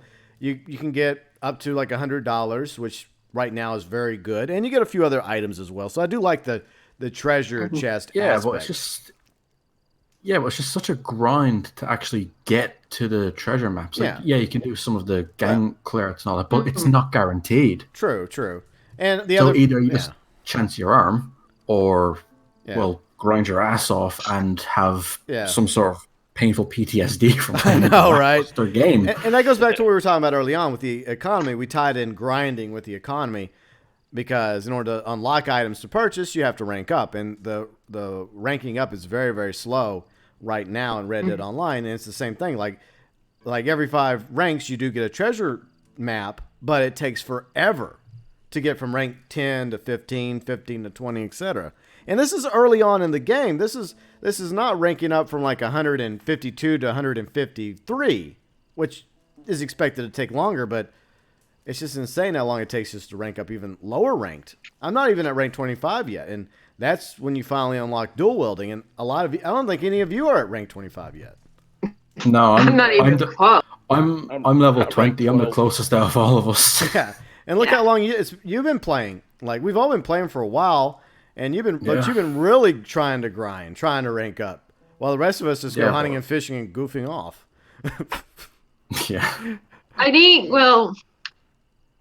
think the best way to rank up is the missions, but I mean, there's a bug going around where it's really hard to access, like, get the mission. Yeah. But it's like when it's like, yeah, it goes back to the repetitiveness and Yeah. how long can we do that without getting bored of our minds? Yeah, because there's only so many missions. Because like at the launch of Grand Theft Auto Online, they had several missions. They had Lamar missions, they had Gerald missions, they had Simeon missions, they had Lester missions, Trevor missions, Ron missions, Martin missions. So even at the beginning of Grand Theft Auto Online, there was there's a lot of stuff for us to eventually do as we ranked up and built our criminal empires. Yeah, I mean, I'm already bored shitless. Like, I've done every single stranger mission at least 10 times. There's not a single stranger that I haven't found. There's no one titled stranger anymore. They all have names. I've found all of them and done all of them. Yeah. So many times, I'm done. I've basically beaten online at this point. Yeah. Okay, so does anyone else have any other subject they wish to bring up real quick? I'm gonna move on to the next subject, and then we'll rotate. All right. But we did bring you already had a chance. You brought up replayability, which is a good subject. So, anyways, let's move on to horses. I want to move on to horses. That's something that Dunderchi was asking about. Mentioned the core damage loading into the game, and your horse is starving. Your character is underweight, and yeah, you have to continue eating in the game to get your character average weight. It's just something people forget to do, but you have to do it. You know, eating, like cooking, eating canned food, eating plants that you pick left and right. A lot of gathering you have to do in this game. But with the horses, there's several issues I think we have with horses. I mean, I like my horse, but at the same time, horses can be rather expensive in the game. And some of you have had the infamous nag appear on multiple occasions. Way too many fucking times. Yeah. Yeah, Way too many times. And I've got my horse. Chaotic yeah. because I keep killing my horse. That nag just keeps coming up over and over again. Yeah, the core issue, it does suck, and I think that's what the horse insurance is technically for. It's supposed to, like, whenever you get your horse back, you don't need the horse insurance to get your horse back if it dies. It does come back after a few minutes, but you do need it in order to have your horse like back at full cores, right? I believe. Like stamina. Yeah, that's what it was, yeah, stamina and health. So like the horse insurance is like take it or leave it. And it's also one of those things where it really does depend on how much money you have. Let's see, Rogue Shadow. What's up, Rogue Shadow? Freezing Nat. Hello. And Todd, let's see, your character fires a gun. Okay, yeah, we'll talk about that too in a minute. So there's an issue that happened on the Xbox the other night with my friend Silver and me. And he wanted this silver, ironically, this silver Kentucky Saddler he saw out in the wild. So he breaks it in. He sells his other horse he has. And he's not able to saddle or stable the horse he found. Now, they're obviously, like in Grand Theft Auto Online, there's low-end vehicles and high-end vehicles. And the same thing goes for Red Dead Online. There's low-end horses and high-end horses in the game. And I don't expect us to be able to like break in and stable an Arabian But you think that we should be at the very least able to do that for like a Tennessee Walker or a Kentucky Saddler. But unfortunately, as of right now, we're not able to do that. And I think that that's something else that Rockstar should consider changing. Y'all's thoughts regarding the horses? Well, I've only had my starter horse, but I'm like, I can't even get another horse because it's like, Yeah. But I mean, I do know that the cores go down a lot, and that's just me not wanting to feed my horse. I'm a horrible mom. You are. You're terrible. You keep telling you keep feeding. Yeah, you have to keep feeding your horse. And to Rockstar's credit, that's one they did fix from story mode, where you had to, like, first off in story mode you had to come to a complete stop before you fed your horse. But now you don't have to do that anymore. You just have to toggle the weapon wheel, the wheels all the way over to horse wheel, then feed it while you're trotting. And the other thing is the auto travel system. The auto travel system I feel like is a little bit better than it was initially, but I think in online, and you guys are welcome to disagree with me about this if you want. This is a discussion. I'm not always right. We all have our opinions. I feel like when you're in auto travel from like point A to point B, say for example from Tumbleweed to, let's say, Blackwater, and you don't feel like, like doing it this way, and you just want to get up and go do some chores or get something to eat or etc., that while you're in auto travel, I think you should put you and your horse in passive mode. What do you guys think about that? Yeah. I don't think I've used auto travel in online, but I use it all the time in story mode, and that's why my horse's cores don't go down in story mode, and maybe that's why I don't really have the need to feed my horse in story mode. Yeah. But with online, it's kind of different because you're traveling a lot. Like, yeah. Chaotic, your turn. Like, I think that's probably needed because if you're using auto travel, that means you're preoccupied. You're occupied doing something else, so you're out of the room or doing something on the side, whatever. Yeah. So that makes you as easy of a target as when you're fishing. Mm-hmm. Exactly. So someone could just come right up behind you, just, hey, how you doing, buddy? Yeah. And off goes your head. Yeah. And that's a wrap for you. Yeah. That will piss anybody off. I agree. And especially if you play a Rockstar game, everyone that plays a Rockstar game gets pissed off very easily. We do. So that would just be... We do. That would just push everybody over. Yep. Mm-hmm. All right, so Kane, your thoughts about horses? Anything you wish to add regarding the horses in the game, or systems that you would like to see changed or improved? Well, one thing I'd like to see is that once you have a horse, let's say I have the Arabian, for example, like the chestnut Arabian. Yeah, I think that's what it's called. Yeah, I have that. I'd like it if Rockstar, Rockstar. I know you might not be listening, but I want you to listen. Listen to my words, people. I would like it if I fucking whistle for my horse. I whistle for my horse. Not a scrawny nag. Fuck the scrawny nag. Every time I have been playing with these folks, I have been given the finger by Rockstar. They're like, motherfucker, I'm gonna give you the goddamn scrawny nag. I don't want the scrawny nag. Yeah. Mary Beth doesn't want to come. I want my girl Mary Beth. I want my horse. Not some dying horse that's probably wasting away. I want a fresh, strong horse. Yeah. I want a nice looking horse. Yeah. Let's see, a lot of people are saying, let's see, Dunderchi, the insurance costs more than the horse. Yeah, a lot of times it does, especially, let's see, someone was talking about how outrageous, Cyber, the horse insurance is outrageous, 5 gold bars for any type of horse.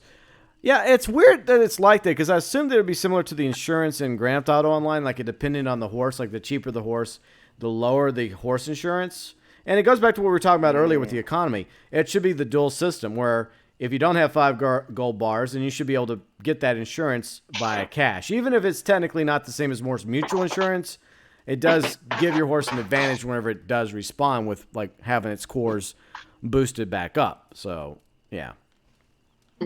But, all right. So, Chaotic, do you have a subject to bring up that we have yet to bring up?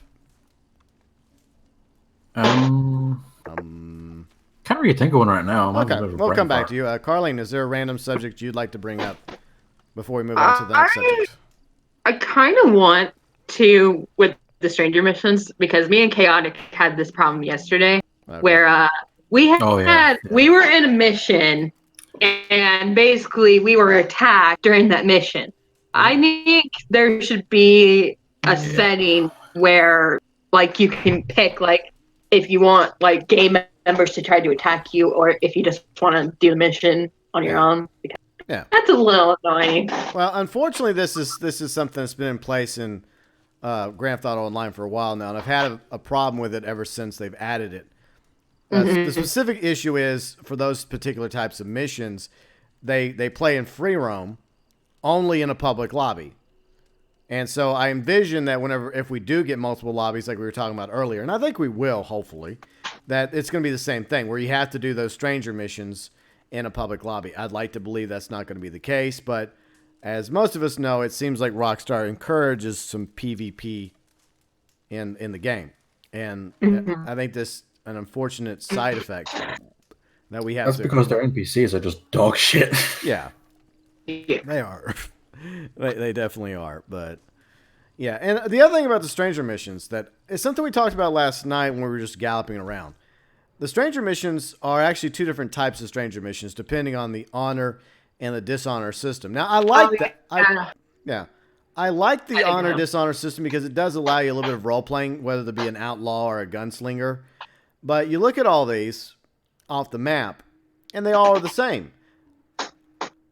But if you want to be honorable, and you go all the way to one that's a dishonorable, then it's going to have a negative effect on your honor. Now, maybe that's not a big deal to some people, but some people it will be.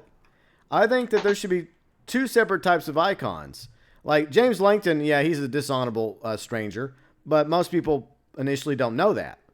So I think like they should have like different variations of this. Like for honorable, it should be like the little stick figure, maybe with a white background, and maybe for dishonorable, it should be a red background. That way you can immediately look at the map and be able to automatically tell what's honorable and what's dishonorable. And the reason why we're going to the map is because that's the next subject I want to bring up is, look at this.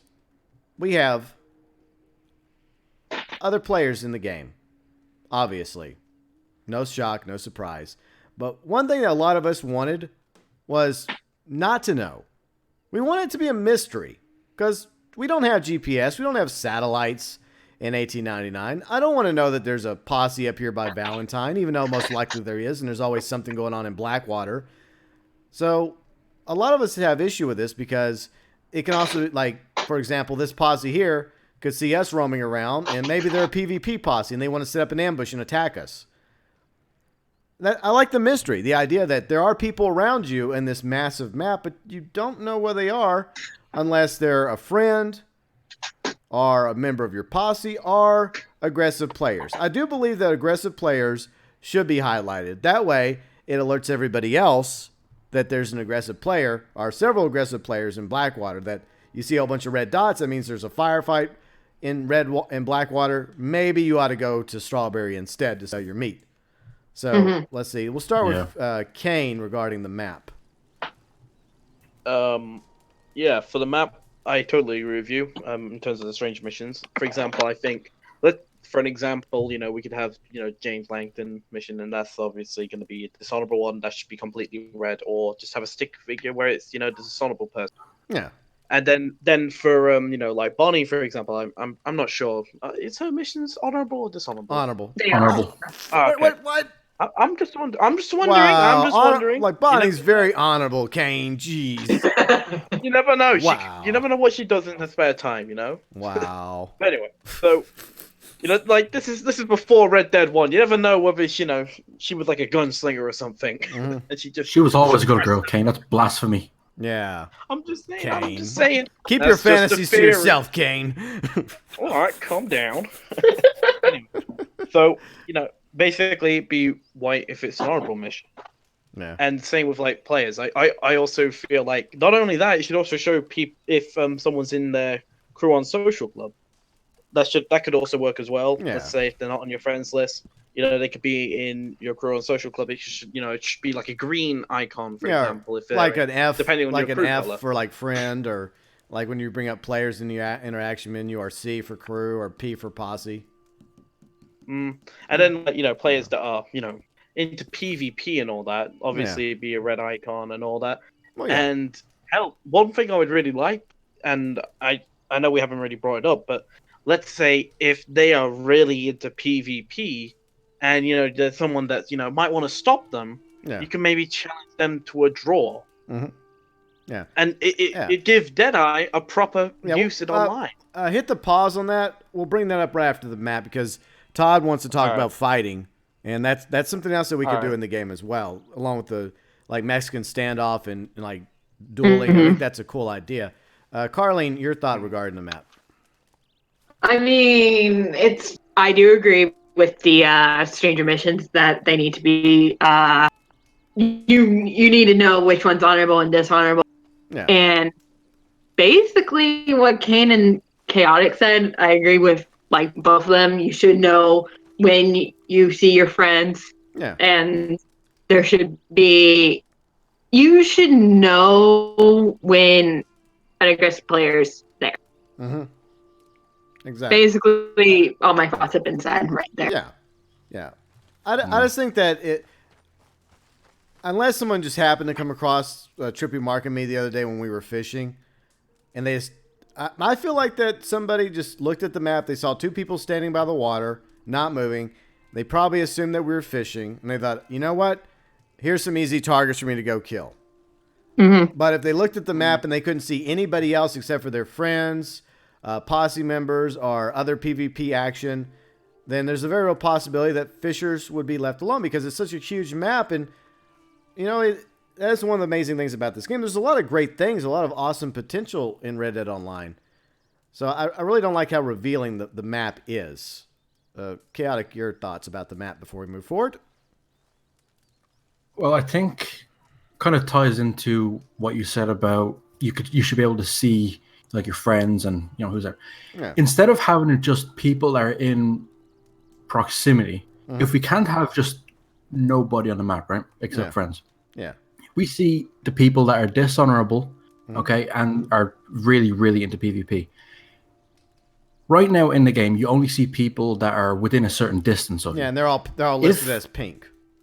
Yeah, if they're kind of like the mental state system in GTA. Yeah.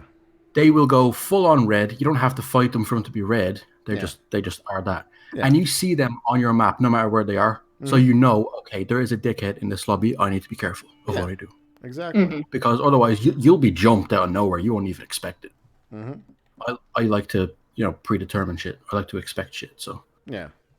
And right now, we look around Tumbleweed on the map, and there's probably a guy north of us. They're probably hunting right now. Atlanta Tweezy. They're probably hunting. And we have no idea if there's people just hanging out in Tumbleweed, getting meat or getting ammo or at the store, or if there's a firefight going on, unless you can hear it from here. Maybe we can, maybe we can't. But it would be cool if all of a sudden if there was a firefight breaking out in Tumbleweed, then the icons appear. Like right now, this guy up here was using Deadeye a moment ago. Unless he's attacking us or attacking somebody else, I don't really want to know what Atlanta's up to, especially if he's hunting.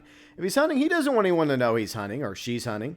They're minding their own business. Just like anyone that might be by a lake right now, just fishing in the game.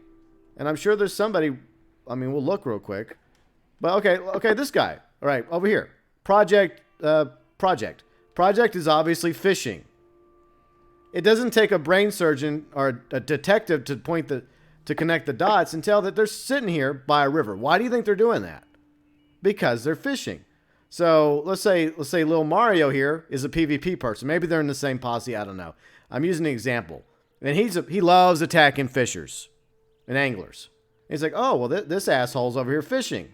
I'm going to go murder him while he's trying to catch some trout. See, that is the issue I have with the map right now. Is that it, like we were talking about, it should not reveal where everybody's at unless there's friends, fellow posse members, or hostile players. Or at the very least, only show them if they're fishing, don't show them on the map. Well, because that way nobody will even know that you're there, so don't even bother going. That's what I'm saying. Just don't show them at all. You don't have to show them. As long as they're minding their own business, not doing anything aggressive, not attacking other players or getting into PvP fights. And yeah, even defending PvP players are fighting back, like us the other day, like yesterday when we got in that big fun shootout near McFarland Ranch. You know, our icons were turning red too, so that everyone else knows that hey, there's a shootout happening. There's several players. Looks like 2 posses are going at it. Let's stay clear of that area. But yeah, so I mean that's pretty much my thoughts regarding the map. Let's see. Don't call me Danny. What is up? Don't call me Danny. And see, Shane, I was trying to hunt in the grizzlies this morning. 2 pansies were riding together, and they just attacked me. Exactly, and they saw you while you're focused on hunting or fishing, not even worried about what's around you. There's always other players looking for that victim, that person by themselves out there, gathering or hunting or fishing, and you don't even realize they're coming after you until you hear the shots fired. And most of the time, it's too late. You're dead. They wreck you. And JC, I agree about griefers killing your horse as well. I think there should be a penalty, similar to blowing up people's cars in Grand Theft Auto Online. I don't know if there's a penalty yet added to the game, but if you kill somebody's horse intentionally or not, I think that should be some sort of fine, like $1 or something. I mean, it's a small price, but at least it would punish the players to some degree for murdering horses. Now, if Rockstar doesn't do anything about this, then yeah, there should be something like, let's say if I was to kill a player, that would give me dishonorable. Yeah. Like if we were not in posse and I was to, let's say, shoot chaotic, then that would mean I get dishonorable. So at least give us like. Yeah. I'm always your victim. Poor chaotic. Okay, let's talk about these other activities. Like we'll call them other activities that PvP activities that you consensually get into, which could involve in-game money. Like Todd has been brought. I'm sorry, Todd. I know you brought up a few times. It's a good idea, and it also includes what Kane was talking about. We'll get to Kane in a second. Todd, we should have fight clubs where we can get money, where you can bet money on a fighter. See, that would be kind of cool. Like you have 2 players, they consent to either go into fisticuffs, and like you have a chance to like bet on who you think is going to win. They go into a fight, and you know the winner and the loser each get something out of it financially, a little bit of money, a little bit of XP, and the same thing for dueling, because at the moment we can theoretically go out there, one of us or 2 of us, and duel, but like what additional activities that you would think of from a Western type game that you would also like to see in Red Dead Online, guys? Kane, I'll let you go first if there's anything you'd like to add, along with fighting and dueling. Mexican standoff as well. That was a thing in Red Dead Redemption multiplayer, by the way. I'd like to see Mexican standoff. That'd be nice to have a bit of a draw, because I mean, you can do it in story mode. You can, so I don't see why it's that difficult to bring it into online. Yeah, you know, all the assets are there. Mm-hmm. All you got to do is make it available for it's, for 2 people. I mean, they've done it before with the original Red Dead, and then like Fight Club. Although in Red Dead Redemption 2 you do not get involved with a fight club. So it's a very late into the story, very, very late into the story. Yeah, without adding to the spoilers. I ain't saying anything. But when you're there, you get to cheer on the person you bet, or boo on the person that you are, not betting on. Which obviously, if you've done it, obviously you've been cheering. Yeah. But I'd like to have a fight club. It'd be nice to, just run up to someone and just fucking tackle them. But they'd have to agree. Like, hey, you initiate it. Like one person says, "I challenge you to a fight," and the other person obviously has to accept whether it's a fist fight or a duel. And then everyone else has the option to say, "Okay, we're going to bet on this and see how it goes, and see who's the winner, who's the loser, yada yada." But that would be cool. Carlene, is there anything you would like to see added in that topic, that capacity? I thought of bounties, but I don't think that considers that. I just thought of that, but. Yeah, bounties is another thing I hope they eventually add to the game as well. We obviously have bounties in Grand Theft Auto Online, and we had bounties in Red Dead Redemption multiplayer, because a lot of times, like if somebody's tearing up enough stuff, they get an automatic bounty on their head. And I remember the old voice guy in Red Dead Redemption multiplayer going like, "There's a price on your head," or "Someone has a bounty." That's something else that they could possibly add to this game. So. Yeah, I think a bounty system would be kind of cool, especially for aggressive players that are out there just killing left and right.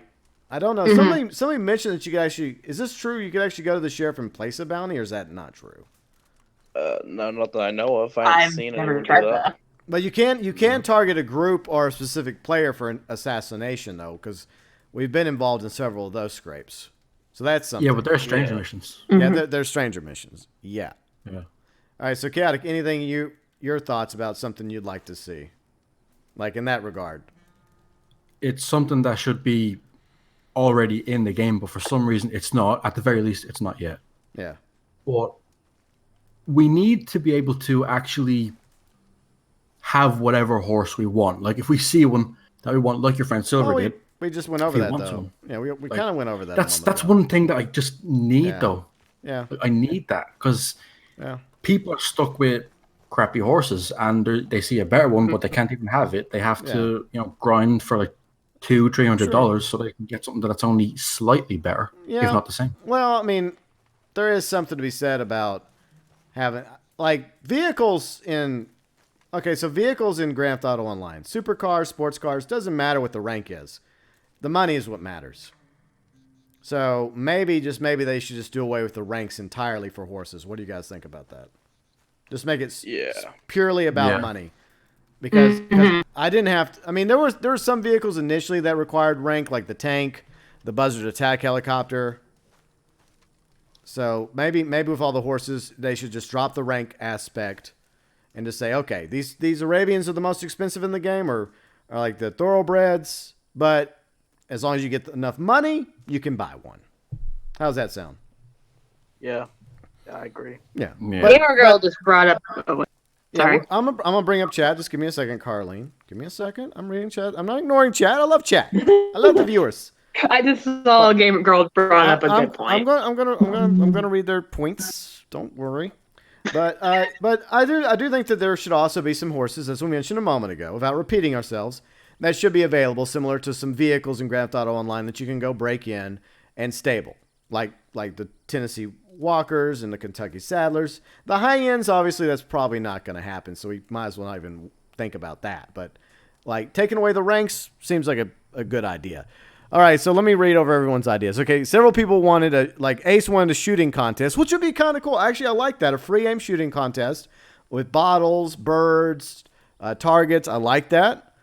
You can also probably, I mean, there is archery, but most of the time people spend the time shooting each other instead of going after the targets.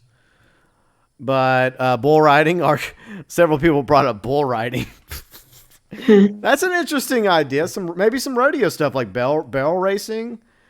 Bull riding would be kind of cool, or like a buck and bronco. Like, see how long you can, trying to break in, like really. You wouldn't get to keep it, but maybe it's like you have to stay on a buck and horse for a certain amount of time, and the longer you stay on it, the more money you get, the more XP you get. So maybe there's something like that, like cattle rustling. Eventually, maybe we will have.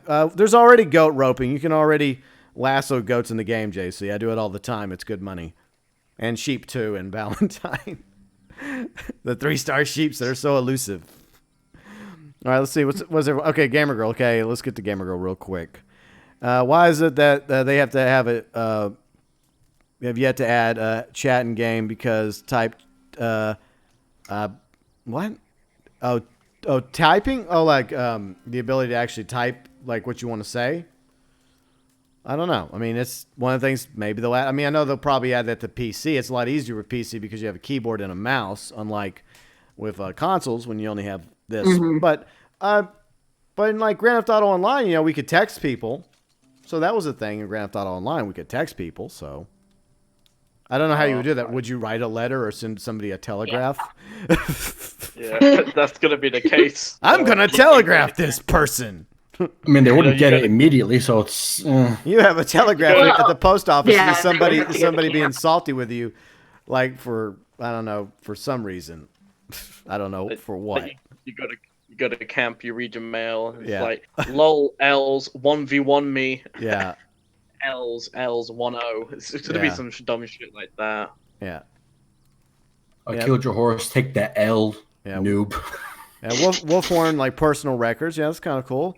I think eventually we'll probably have some sort of like ranch farm update where you can like raise cattle or do cattle escort missions and protect cattle, or use Morse code like telegraphing. Yeah. Let me read. Let's see. What else does everyone have to say before we move forward? I don't want to miss anybody, and I do apologize if I have missed some people's good ideas. And you guys are welcome to interact with each other in chat. Erica wants a pie eating contest. There you go. Yeah. Whoever can eat the most pies wins. Maybe bring back horseshoes. I don't really play horseshoes as much in like story mode for Red Dead Redemption 1, but it could be kind of fun in online. Challenging each other with the horseshoes. And I think darts was still a thing even back in 1899, and darts is a thing in Grand Theft Auto Online, so you could have darts. Pool. I remember like there was the infamous pool table scene in Tombstone. So pool was obviously a thing in like back in the West. Maybe arm wrestling, like in GTA. Yeah, maybe. But no one. You know what's funny? We mentioned a lot of this stuff, yet a lot of these people are not going to do. Like arm wrestling. How many people care for arm wrestling? Yeah, but people just like to have multiple things to do, even if they're not even going to do it. Exactly. Even if they don't end up doing it. There's one at there. I mean, all these mini games aren't going to be for everyone, but for people who do love them, then they can do it. Like, it's for people who want to do them. It's not like it's a requirement. Yeah. And another thing as well, if they decide to add in daily objectives later down the road, maybe they can give the activities a use. If people want to make money. Yeah. Infamous says ranch jobs like shoveling shit. Yeah, just like, well, I don't want to spoil it, but yeah, there is some shoveling, some fence building. Yeah, go out and become a ranch hand. You earn good money being a ranch hand.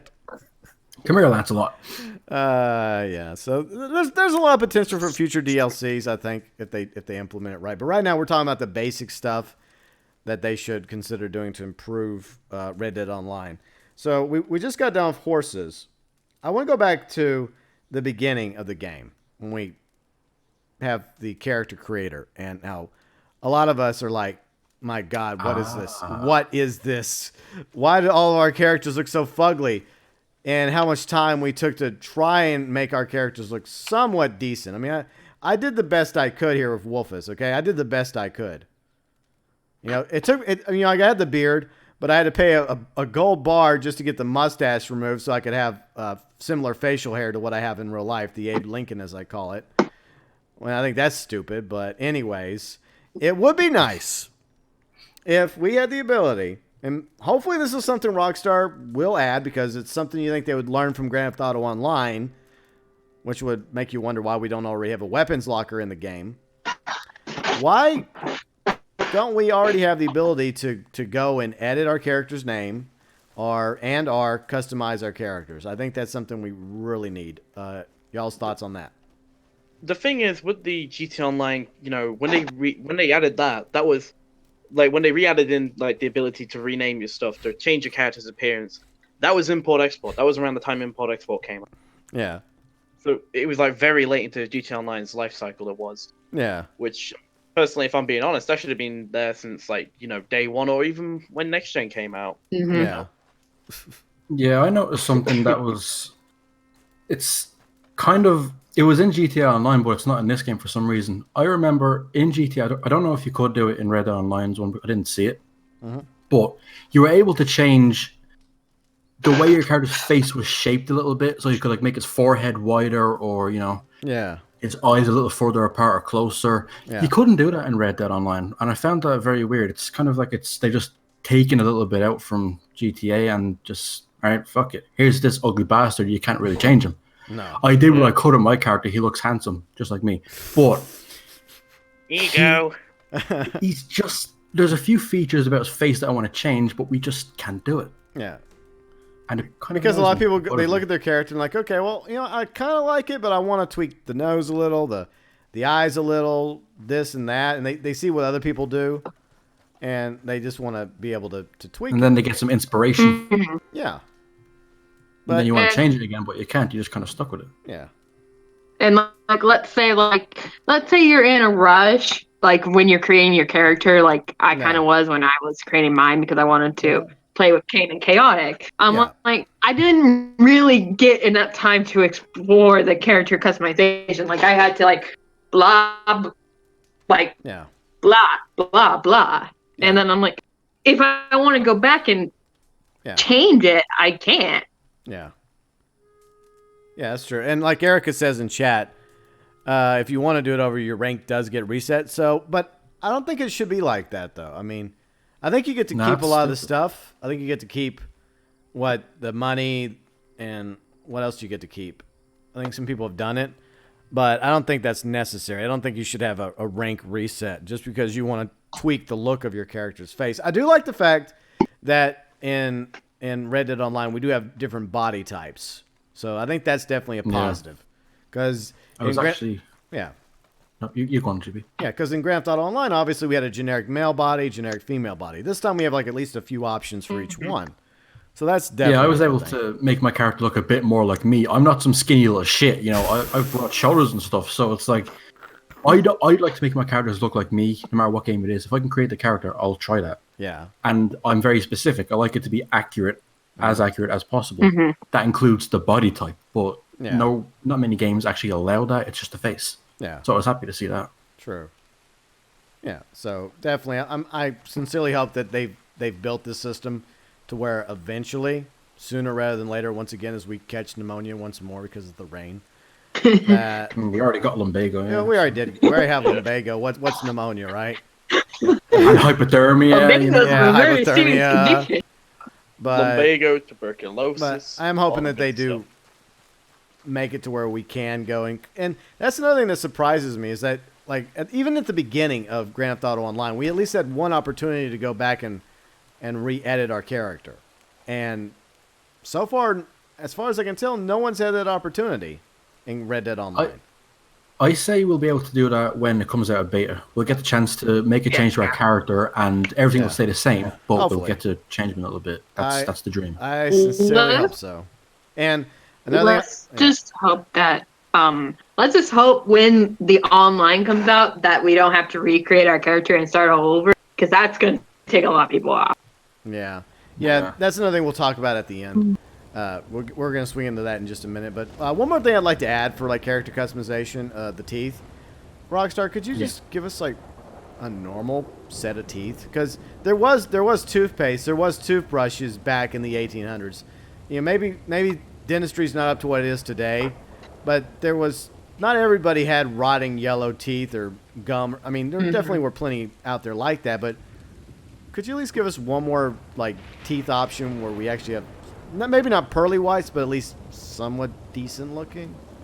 Is that there's characters in story. There's characters in story that have perfectly fine teeth. They're not yellow and rotten and like several of them missing. And I mean, a good example is Arthur. I mean, exactly. Like, you know, we spent most of our time with Arthur, and look at his teeth. They look fairly nice for most people's teeth look like in 1899. They look fairly white. They look a little bit yellowish, but they, for the most part, look fairly in good shape. You know, they look very good.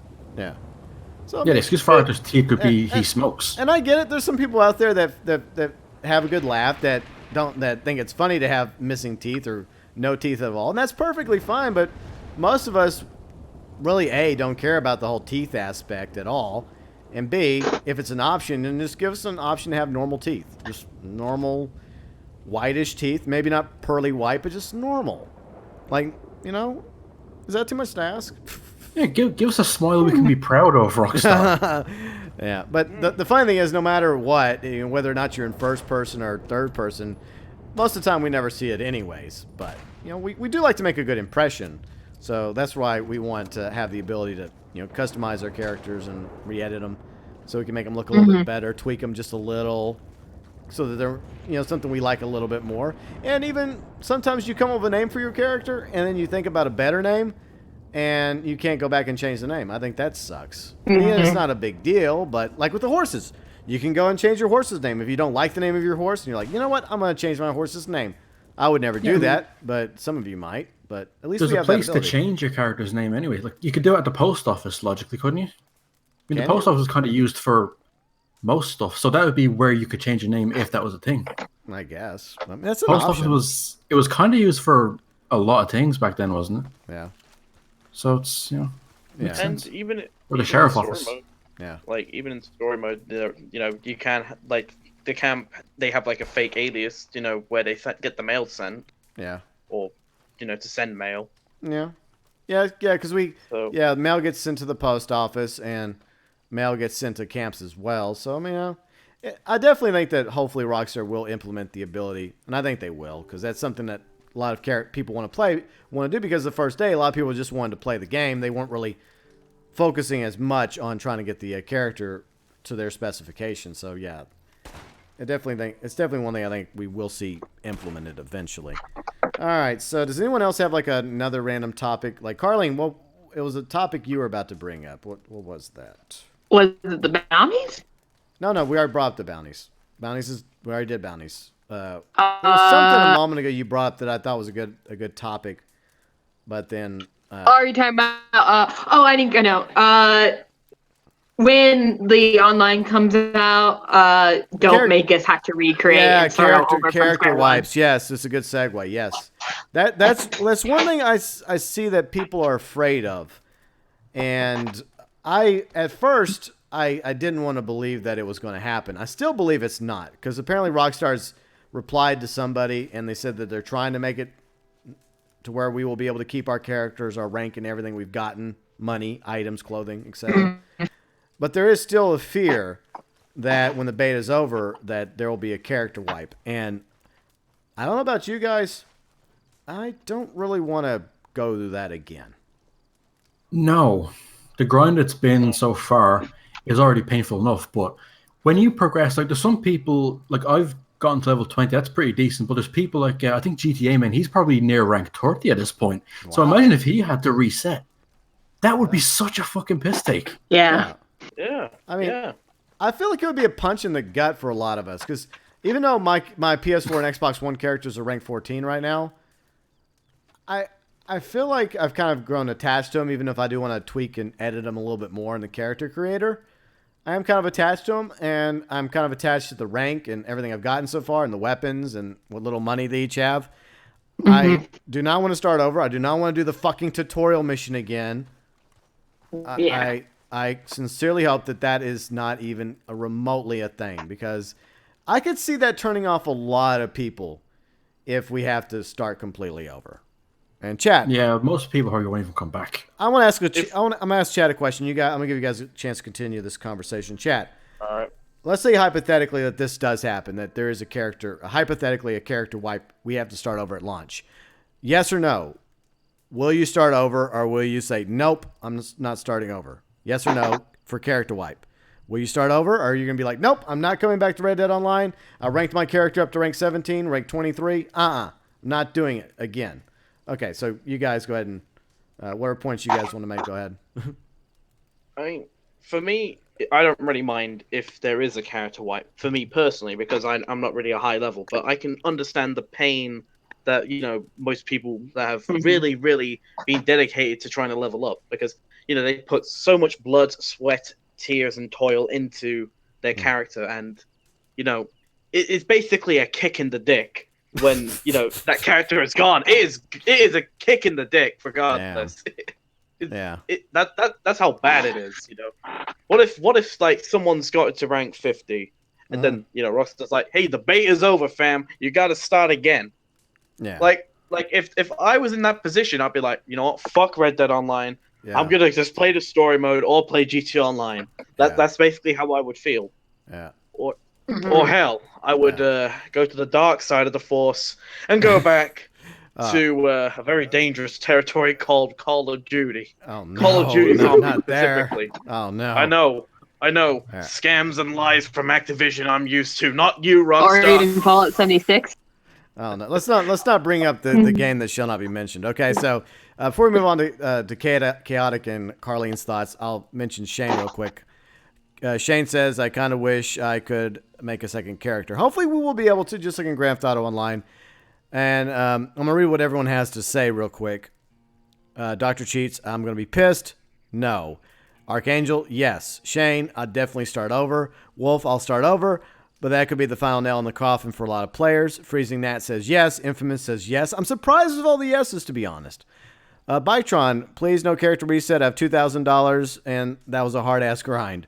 I say, Kari, it won't affect me. I know it won't affect you. You Red Dead Online hater, you. We still love you, though, Kari. Let's see. Ghost Fixer. I'm probably stick with single player just in case because I'm only level 4. But if it happens, I don't want to get mad about doing it over again if I'm a high level. Let's see. Don't call me Danny. I haven't started putting time into it till the beta's done. Let's see. Gamma Girl. In fact, GB, sorry if I'm interrupting, but I've actually just remembered something I forgot to bring up, and it was if they were to do a character reset, I want them to rebalance the XP rate. If they're gonna do that, they should at least give us something in return.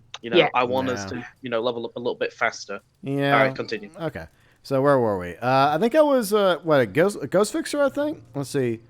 Yeah, I would stick with single player because I think I read what he had to say because he's only a level 4 right now. But it takes a while. I mean, rank 4 is like right after you get out of tutorial, so it doesn't take long to get to rank 4. It's everything else that takes a while. Don't call me Danny. I haven't started putting time into it. Yeah, I agree. A lot of people are being cautious right now and waiting just in case there is a reset and a character wipe. Gamer Girl, let's see. I probably won't restart because I like having multiple characters in a game. I like knowing how to play a game and being about it for faster next time. Kari, they should allow you to have a second character. I think that maybe post beta they probably will. I think it wouldn't surprise me if we end up having a second character. Take It Jr. says it would not be cool. Archangel says okay, he's talking about something else. That's Archangel for you. I see JC wouldn't mind it too much if I could keep my weapons.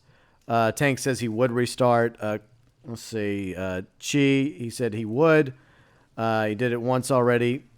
Yeah, rank 14 both times. And let's see, Dr. Cheats, reset the character, but keep our cash. See. Yeah, so it surprises me that a lot of people would be willing to restart because I guess a lot of us would have no choice, right? We'd be pissed off about it. We'd be angry and salty as hell. But in the end, we're like, well, what can we do? We have no choice. So, I mean, if you're not a high level, then it's not like, yeah. But I could see why for like a high level person, why that would be a really big issue. But right now, I think I'm only like rank 6 or 7, and I'm like, if I had to restart over right now, I wouldn't be mad about it. Hey. Yeah, Kari, I did read your full comment. I was just being a smart ass. but yeah, okay, let me read Kari. I was being a smart ass to Kari. That's how it is. Let's see, Kari, he said, but they shouldn't do it for others who have. He says they shouldn't, but you know me. I love my viewers, so I jest with them a little. Just a little. But yeah, I mean, I do agree. Before we move to chaotic real quick.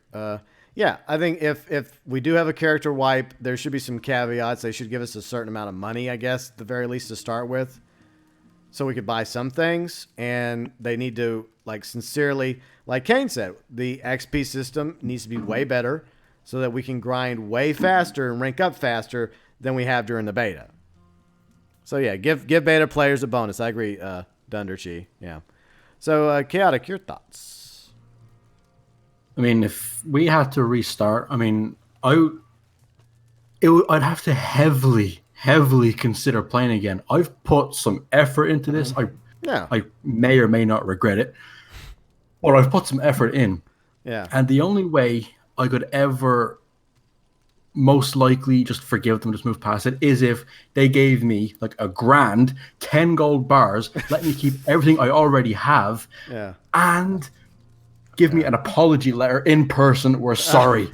Yeah, I don't see the 10 gold bars or the apology letter happening, but are the items. But I could see them giving all the beta players like $1,000 so that we can at least go buy a few things. But like definitely, if they do a character wipe, they better have plenty of stuff for us to do at launch.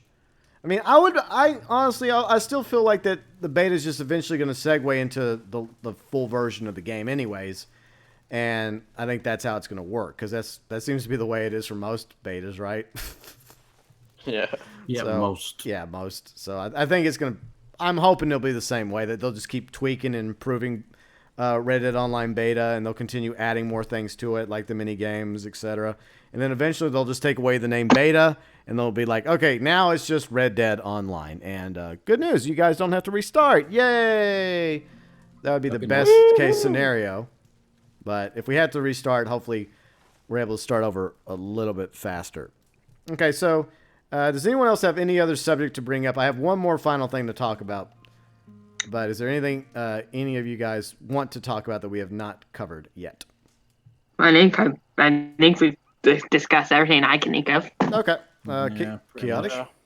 Kane? Not that. All right. Yeah, I'm in the same Alright. boat too. Final thing I I'm want on to bring that road. Here's the final thing I want to bring up. I kind of teased this earlier, but I'm going to bring it up again. I want more clothing items and hats from Red Dead Redemption 2 and Red Dead Online. Because there's so many really cool hats that you come across, not only in the stores, but also some of the random hats, like the tricorn hat, the Viking Sombrero. hat. Yeah, the sombreros. Well, I think there is a sombrero in the store that you can but can we eventually get it get. right now? No, you can't get it. But, like, clothing. I want more clothing in the game. I want ponchos in the game. And more, and more like the Nevada hat I want. I want Arthur's hat. I want John's hat. I want so many more hats because a lot of the hats in the store, a lot of these hats in the store are not very good. A lot of them are They're crap. kind of ugly. It's very it's, ugly it's very for the most weird. part. It's like the hats that I currently have for my character. Let me look in let me go to my, where's my tent at? Where's my bed? Where's I my think queen's house? didn't you say GB that like you wanted some of the story hats from like the main story? Yeah, Yeah. So, Yeah, I just remembered. If we're gonna have like Arthur and John's hat into online, I would like it if it be like a side quest to find them, scattered somewhere around the map instead of like buying them. yeah, that's not feel gonna happen nice. though. I know, but I mean, think about it. They made treasure chests, like treasure hunts in GT Online Yeah. for a gold gun and a stone hatchet. Yeah, So I mean, yeah, what harm in a treasure hunt to find a two True. hats? but yeah, it'd be cool. I mean, especially during like special events, like if you log into into Red Dead Online, like this week you get a special hat. That'd be kind of cool. Mm, See, that'd be Yeah. sweet. yeah. And it goes back to what we were talking about with the Trapper. I think they will add the Trapper because they have the Trapper stations already in online. They could have simply just pulled the Trapper stations if they had no intention of adding the Trapper. So, like we said earlier, I think the Trapper is going to be an additional butcher location for us to sell fish and animal parts. But I'd also like all those interesting, wild, crazy items that you can customize and craft from the Trapper to be available for us to acquire as well, along with the awesome hats and whatnot. So yeah, I think we definitely need more clothing and hat options in Red Dead Online. Yeah. But I think that's pretty much it. Trippy Mark, what's up? Let's see, Bumblebeast. No, let's not hope that business in this game. That was a mistake. There's going to be business. Unfortunately, there's going to be more businesses and stuff added. I just don't know what kind. Maybe like mining. Maybe you can mine for coal or gold or some shit. I don't know. It's going to happen one way or the other. But we're talking about right now what we would like to see. That's what I would like to see right now. Let's see. Gamer Girl, no. Making people look for things when you level up. Let's see. Make you look for... There's no need to type in all caps, though. Don't be like that. There's no need to yell. Make you look for rewards is not cool. Seriously, makes me question. Okay. But some people like doing that. Some people like going on fetch quests and finding items. But I do like the idea of just like a login reward. Like better than what we have in Grand Theft Auto Online where you get a lousy t-shirt. At least this way you'd get like a hat. Even if it's just like a white Nevada hat. Or a brown Nevada hat. Or a dark blue Nevada hat. Or it could be a variant of a gun or something else. Like it could be a random. I don't see them doing something like that. But I know, maybe but I'm not maybe a saying- Christmas present. Cosmetic. Yeah. Yeah. Or some sort of new Yeah. new Because I can what the fuck do you call definitely it? Sorry. Yeah. I forgot what you call it, but a carving. There we go. For Yeah. the guns. So you have engravings and stuff. Maybe a Yeah. new cool unique one as Yeah. a reward. Or Yeah. something. Yeah. Just something Or- small like that'll do. Yeah. And Dunderchi, I pointed out the fact that I've already mentioned that. I know I already mentioned it, but it'd be cool for adding legendary fish, legendary animals, our ability to go and craft perfect pelts and get unique saddles like Erica's talking about, or unique bandoliers. That's something else I would like to see added so we can carry more ammo. We have terrible ammo capacity. Yeah, and I'd like to believe that is something Rockstar's going to add is the ability for us to have bandoliers and different like types of bandoliers, just like we have different holster options, different buckles, different belts. So I got to imagine that eventually we are going to get bandoliers so we can carry more ammo. Hopefully. And in the future, All of this is hopefully. yeah, Yeah, yeah. hopefully. So, final thing that we'll talk about is the future of Red Dead Online. Like, what is something that we haven't talked about that you want to eventually see added? Obviously, a lot of stuff we cover right now are things that need to be fixed now, but down the road. Some people are talking about wanting businesses. Some people don't want businesses. Everyone's entitled to their opinion. It's just a discussion we're having. Is there something you've been thinking about right now that you would like to eventually see as a DLC for Red Dead Online? Heists. Heists. Obviously heists. Yeah. Because like we've all seen the trailers, and it's just badass walking into like a bank or a post office, and just yelling, saying, "Ladies and gentlemen, this is a robbery." It's so badass, and even in the trailers when Dutch said that line, or even when you're robbing trains, and Dutch says the line where it's like, "Gentlemen, we do not want to hurt you, but believe me, we will. Wake them up a little." Yeah. It's fun when we have badass moments like that, even with train heists and stagecoach heists, or even heists where you rob ranches and all that. Yeah. So That'd be really kind fun. of a train bank robbery type heist DLC. That'd be cool. Yeah.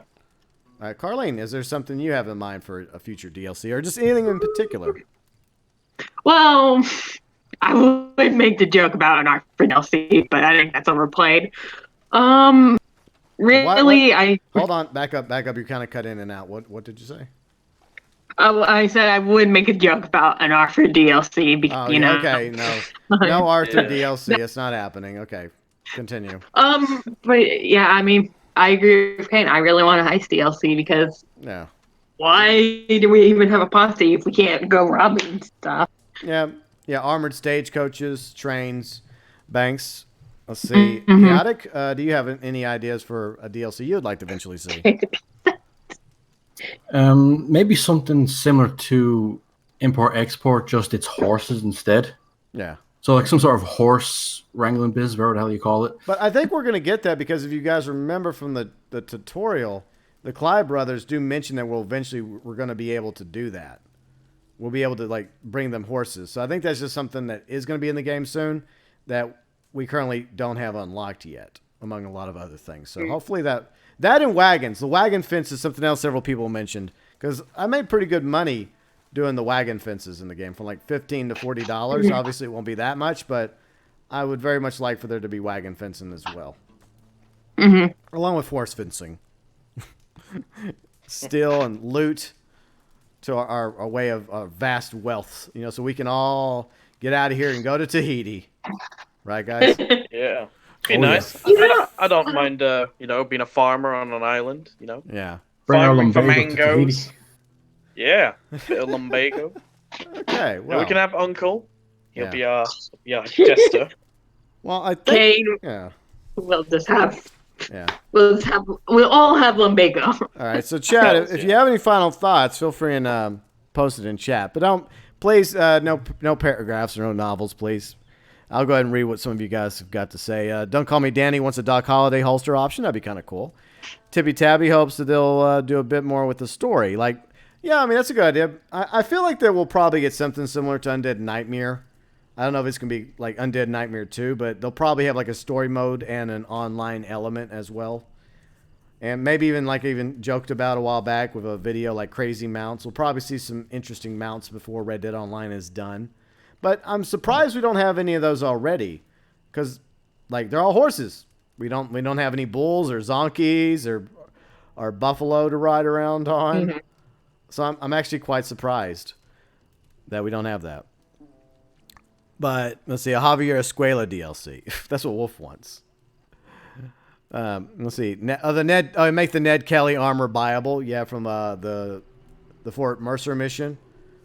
Yeah. That was a crazy get up right there. But that wouldn't surprise me if eventually we could buy that armor, or have it like the Juggernaut suit in Grand Theft Auto Online, where you just order it in and you put it on and it gives you a buff for a short period. So yeah, like a Nuevo Preso DLC, yeah, to expand to Nuevo Preso. I mean, it's there. I mean, people were able to glitch over there into like a low-res version of Mexico. So there's obviously a skeleton for a potential expansion if Rockstar wants to do that. For story mode, as well as for online. So, I mean, there's always a possibility that eventually we may get an expansion to to Red Dead Online, but we never got an expansion to Grand Theft Auto Online, bear in mind. Not even in North Yankton, so I wouldn't hold my breath on that. But it's still a cool idea, though. Mm-hmm. Tankage Jr., a Dutch DLC where he finally admits he has no plan. Wow. Let's see. I have a plan. You just need to support my GoFundMe. That's right. Dunderchi, I need to ride an elk, please, or bear or moose. So I do feel like eventually we're gonna see silly mounts like shit like that, because in the end it is a video game, and we already had that. We had the president already in the previous Red Dead Redemption and Red Dead Redemption multiplayer. Like I mentioned, the buffalo, the zonkey, the bull, was it Bonzo, I think, and of course Undead Nightmare, the horses of the apocalypse, the zombie horse, which kind of sucked, but we also had a unicorn. So yeah, I wouldn't be surprised if eventually Rockstar starts adding stuff like that in future content.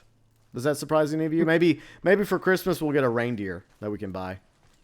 Oh, hell yeah. Fucking reindeer. Yeah. So, yes. Reindeer names Donner, Blitzen, the Comet, Cupid. What are we going with? Reindeer will be how they finally implement. Reindeer is how they'll implement flying horses. You know what? I'm chaotic just because that way I can actually laugh with him. Yeah, I don't think the reindeer is going to be able to fly. The reindeer won't be able to fly though, so that's probably going to turn people off. Shane, Rudolph. Of course, somebody wants a Rudolph. They want a red-nosed reindeer. Yeah. Anyways, let's see. Kari and Uncle DLC, where you get a quick time events, avoid having to be woken up and having to do work. Let's see. From the Abyss, they need to fix auto aim. Yeah, they need to fix that. And like we were talking about earlier. The lobby system. We need multiple lobby systems. The economy needs tweaking. A lot of stuff we covered over the past 2 hours. And I do appreciate all of you that were here. And I do appreciate the conversation you and I and Mustache had, Abyss, regarding the bolt action. I don't think the bolt action is pay to win because it's pretty easy for anyone to get. But at the same time, I do understand a lot of the grievances that a lot of us are having with the game. So. But you can even get murdered with a varmint rifle. That's happened to me plenty of times. So a $72 rifle that you get early on is a lot of people are using. They put a scope on it. They're able to get headshots and kill people. So yeah. But yeah, I mean, there's obviously a lot of concerns we have regarding Red Dead Online beta. But like I mentioned, I see the vast potential, the possibilities, the fun that we can end up having. I mean, we've had a considerable amount of fun over the past week, despite the economy issue, the long grind, the lobbies that we wish we had more options of, since we don't really want to fish in a public lobby and get shot from behind. Mm-hmm. Obviously concerns. And the reason why I didn't make a rant video about it is because it's, the safe word, right? Beta. Safe word, which implies that hopefully Rockstar's listening to our feedback and will start implementing serious changes to the game ASAP. Final thoughts from anybody else before we wrap up? I just thought of the cops and robbers deal. Like, if we ever got one, a cops and robbers name, okay, where would that? Yeah, well, we just went over what we want in DLCs. Final thoughts regarding Red Dead Online over your past week's experience of playing it. All we can hope is improvement. That's all we can hope for. That's true. I agree, Carlene. Chaotic. I like Kane go last. You got to go first, Kane, earlier, but at the beginning, I'll let you go first. You get to go last, Kane. Fair dues. Chaotic, you're next. I just want to see stuff that should have been in the game from the point of the beta release that just for some reason isn't. Yeah, like this long list we just went over.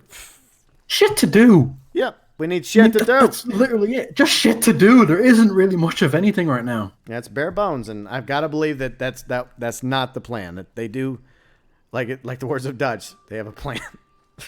No, you see, I'd say, yeah, Dutch is probably, he needs all that money. His plan is get all the money so he can give that money to someone else to give him a plan, because he actually has no plan. Yeah, just like we've been joking about, but yeah. As we talked about, I feel like the minigames will be added, and that'll definitely give us a lot more to do. And even a lot of the ideas that we came up with us around the campfire and everyone else in chat. So we came up with a lot of really cool ideas. And where did Kane mosey off to? Where's Kane? I'm just getting changed, doing my thing. Okay, like Kane Getting completely. changed in front of a Not girl. only is he completely disappears while he's in wardrobe. So all right, there you are. Okay, Ready to go Kane. away. All right, Hello. your final thoughts, and then I'll read chat's final thoughts before we wrap up. What are your final thoughts about the past week of Red Dead Online? My opinion still hasn't changed.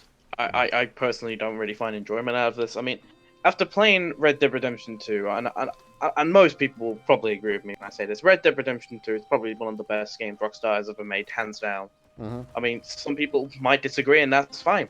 Yeah. We'd be a very boring community if we had the same, Yeah. opinion.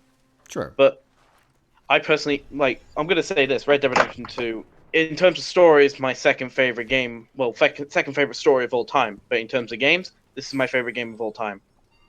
But the online is a massive downgrade from, what I get from playing as Arthur Morgan, an outlaw that, he's, run from the west, he's run from the mountains, he's run all over the place. Yeah.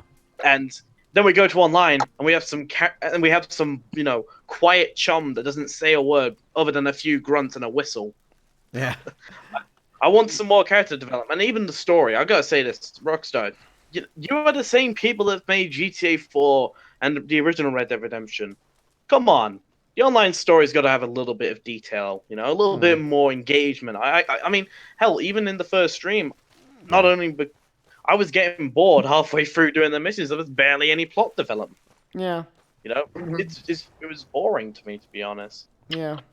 Yeah, to that degree. Yeah, but I mean, that's part of the fun though. The protagonist, like in Grand Theft Auto Online, you get to create, like in a way, you get to kind of create that character's backstory you created.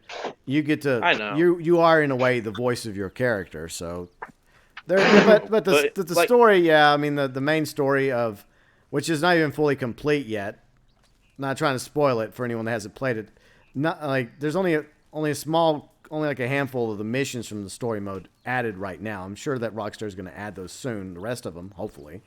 Mm-hmm. But none of us has been able to complete the main story yet.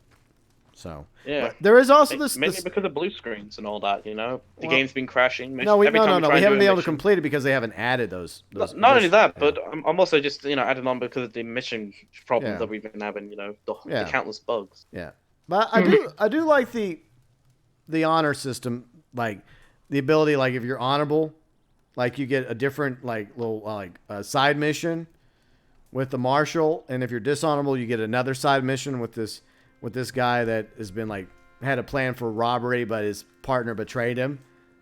So it does add some, replayability and the ability for us to craft our character and make our character honorable or dishonorable in whatever way we wish to be. So that's kind of cool. But no matter how honorable you're going to be, there's also going to be a lot of dishonorable moments, as it happens with me all the time when I'm shooting witnesses.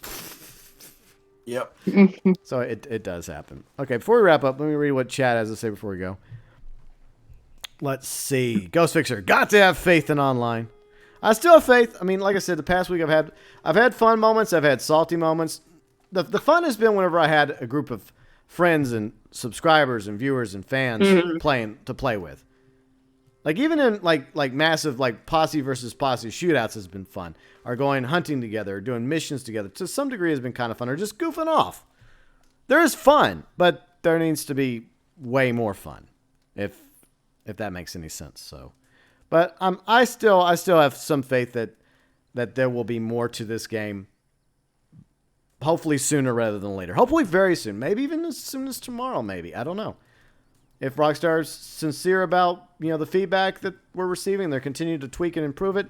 Hopefully they're listening to us regarding the economy, the lobbies, more butcher fence locations, more regarding hunting and fishing, the camp system, everything else, including mini games, and what all we'd like to eventually see added to Red Dead Online.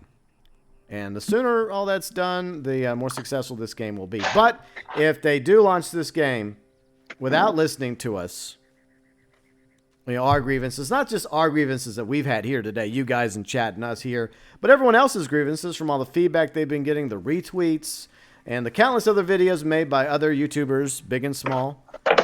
If they don't listen to the main grievances that we're all having, then the lifespan of Red Dead Online is going to be very, very short, and it's going to be very similar to Tumbleweed in the future, a ghost town. Yep. Yeah. Just as says Tumbleweed, it's the entire area of New Austin and Moreno and Lemoyne. Yeah. And wherever else. Dunderchi, by the end of this video, all your characters will be underweight. Yeah, I think that's true. I just fed my character, so apparently they were hungry and wanted like stam and health boosts. But anyways, I do appreciate all you guys being here today. Kane, Chaotic, what are you guys up to on your channels? Anything fun? You want to go first, Chaotic, or do you want me to? Okay. Probably just Red Dead streams, and I'll probably voice what I think of Red Dead Online. Just might not do it in a stream way. Yeah. I like to plan shit.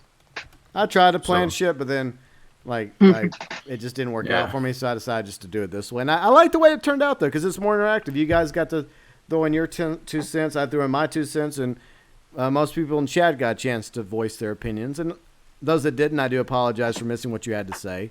But I think there's a lot of people that agree about a lot of the things that we brought up today. And I don't think Nightbot's working for some reason.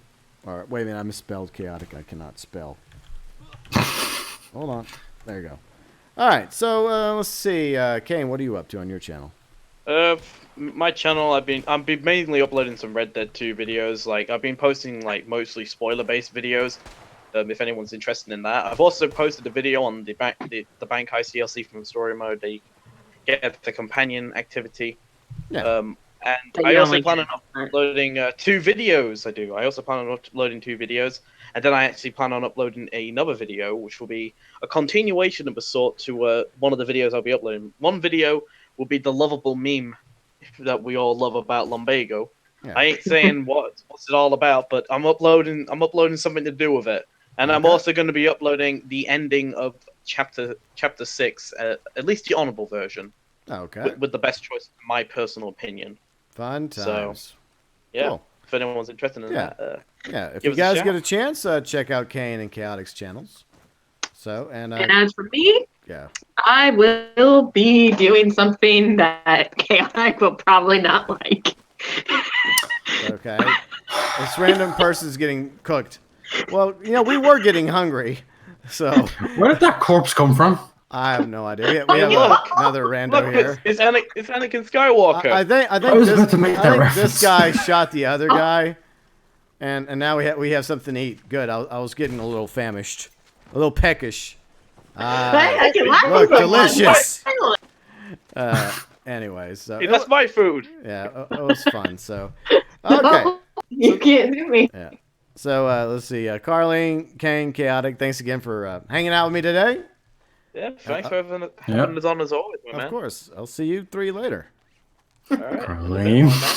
Okay, so I think that is the end of the stream today. We'll get back to regular stuff on, like, maybe tomorrow, maybe Wednesday when it comes to Red Dead Online.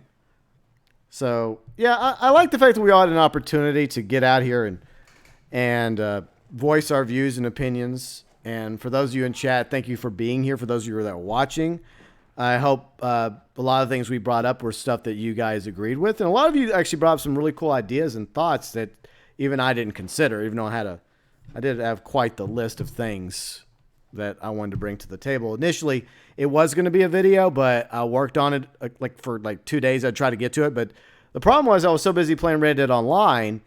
And then when I would work on it, I didn't like the way it was going, so I kind of scrapped it, and I thought about it in Discord. And we were talking, I think, Saturday night in our Discord, and we just decided, okay, since a lot of us have grievances and some things that we would like to air out, let's just do another discuss live stream. And I think it worked out pretty well. We went on for like 2 hours, 30 minutes, and I think we stayed on course for the most part. I know some of you probably jumped in a little bit later on in the stream and probably missed our discussion about the economy or the lobbies. So I do apologize for that, and this will become a video later on, so you guys can always go back and rewatch that part at the beginning. Like in order, it was like economy, grinding, the dual currency system. That's what we talked about at first.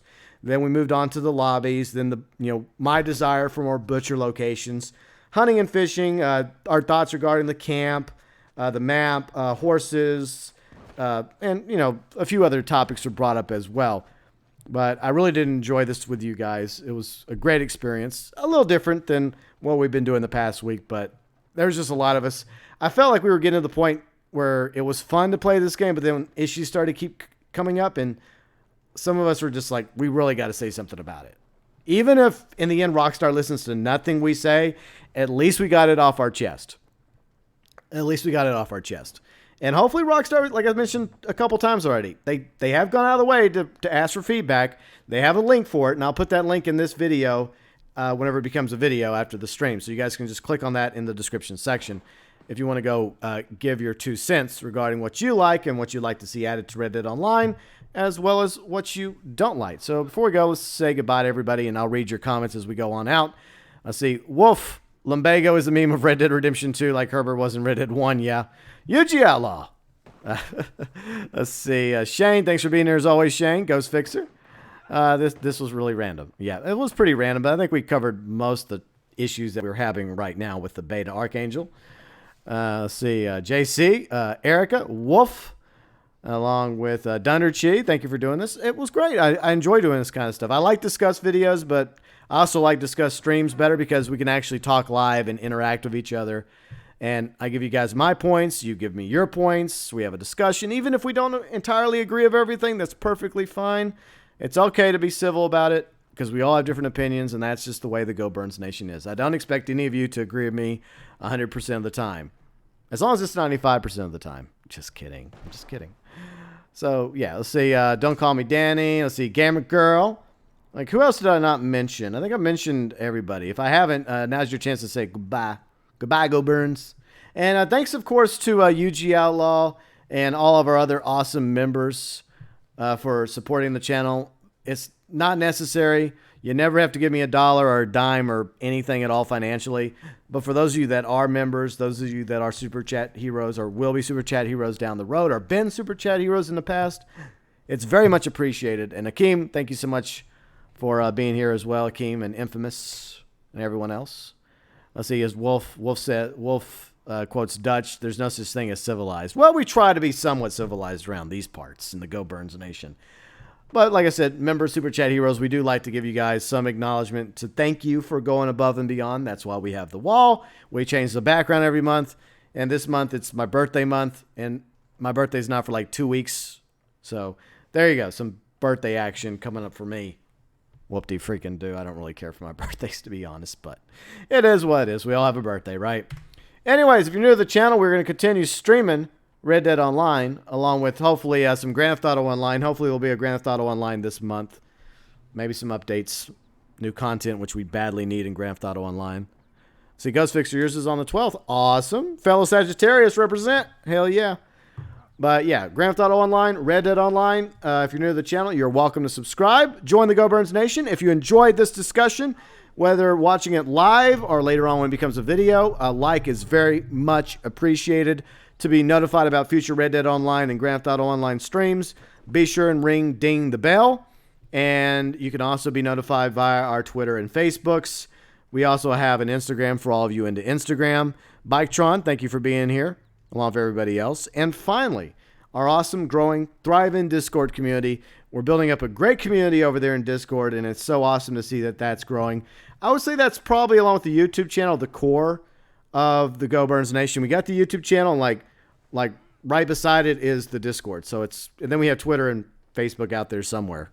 But yeah, it's like YouTube, Discord, and then everything else. But we do have all these various social medias for you guys that are interested. It's not my birthday yet. Don't call me Danny. Not for at least 2 more weeks. But as always, hope you guys have a great week ahead, whether you're playing Red Dead Online. No matter what you're doing, I hope it's a good week for you guys for work, school, etc. And hope you guys will join me for the next Red Dead Online stream. Maybe Tuesday or maybe Wednesday. I may have to do some real life stuff Tuesday, but we'll see. I'll let you guys know, as always, notifying you by Twitter, Facebook, and Discord. As always, from me to each and every one of you cowboys and cowgirls and cowpokes and outlaws out there, as always, from the bottom of my heart, as always, thanks for watching.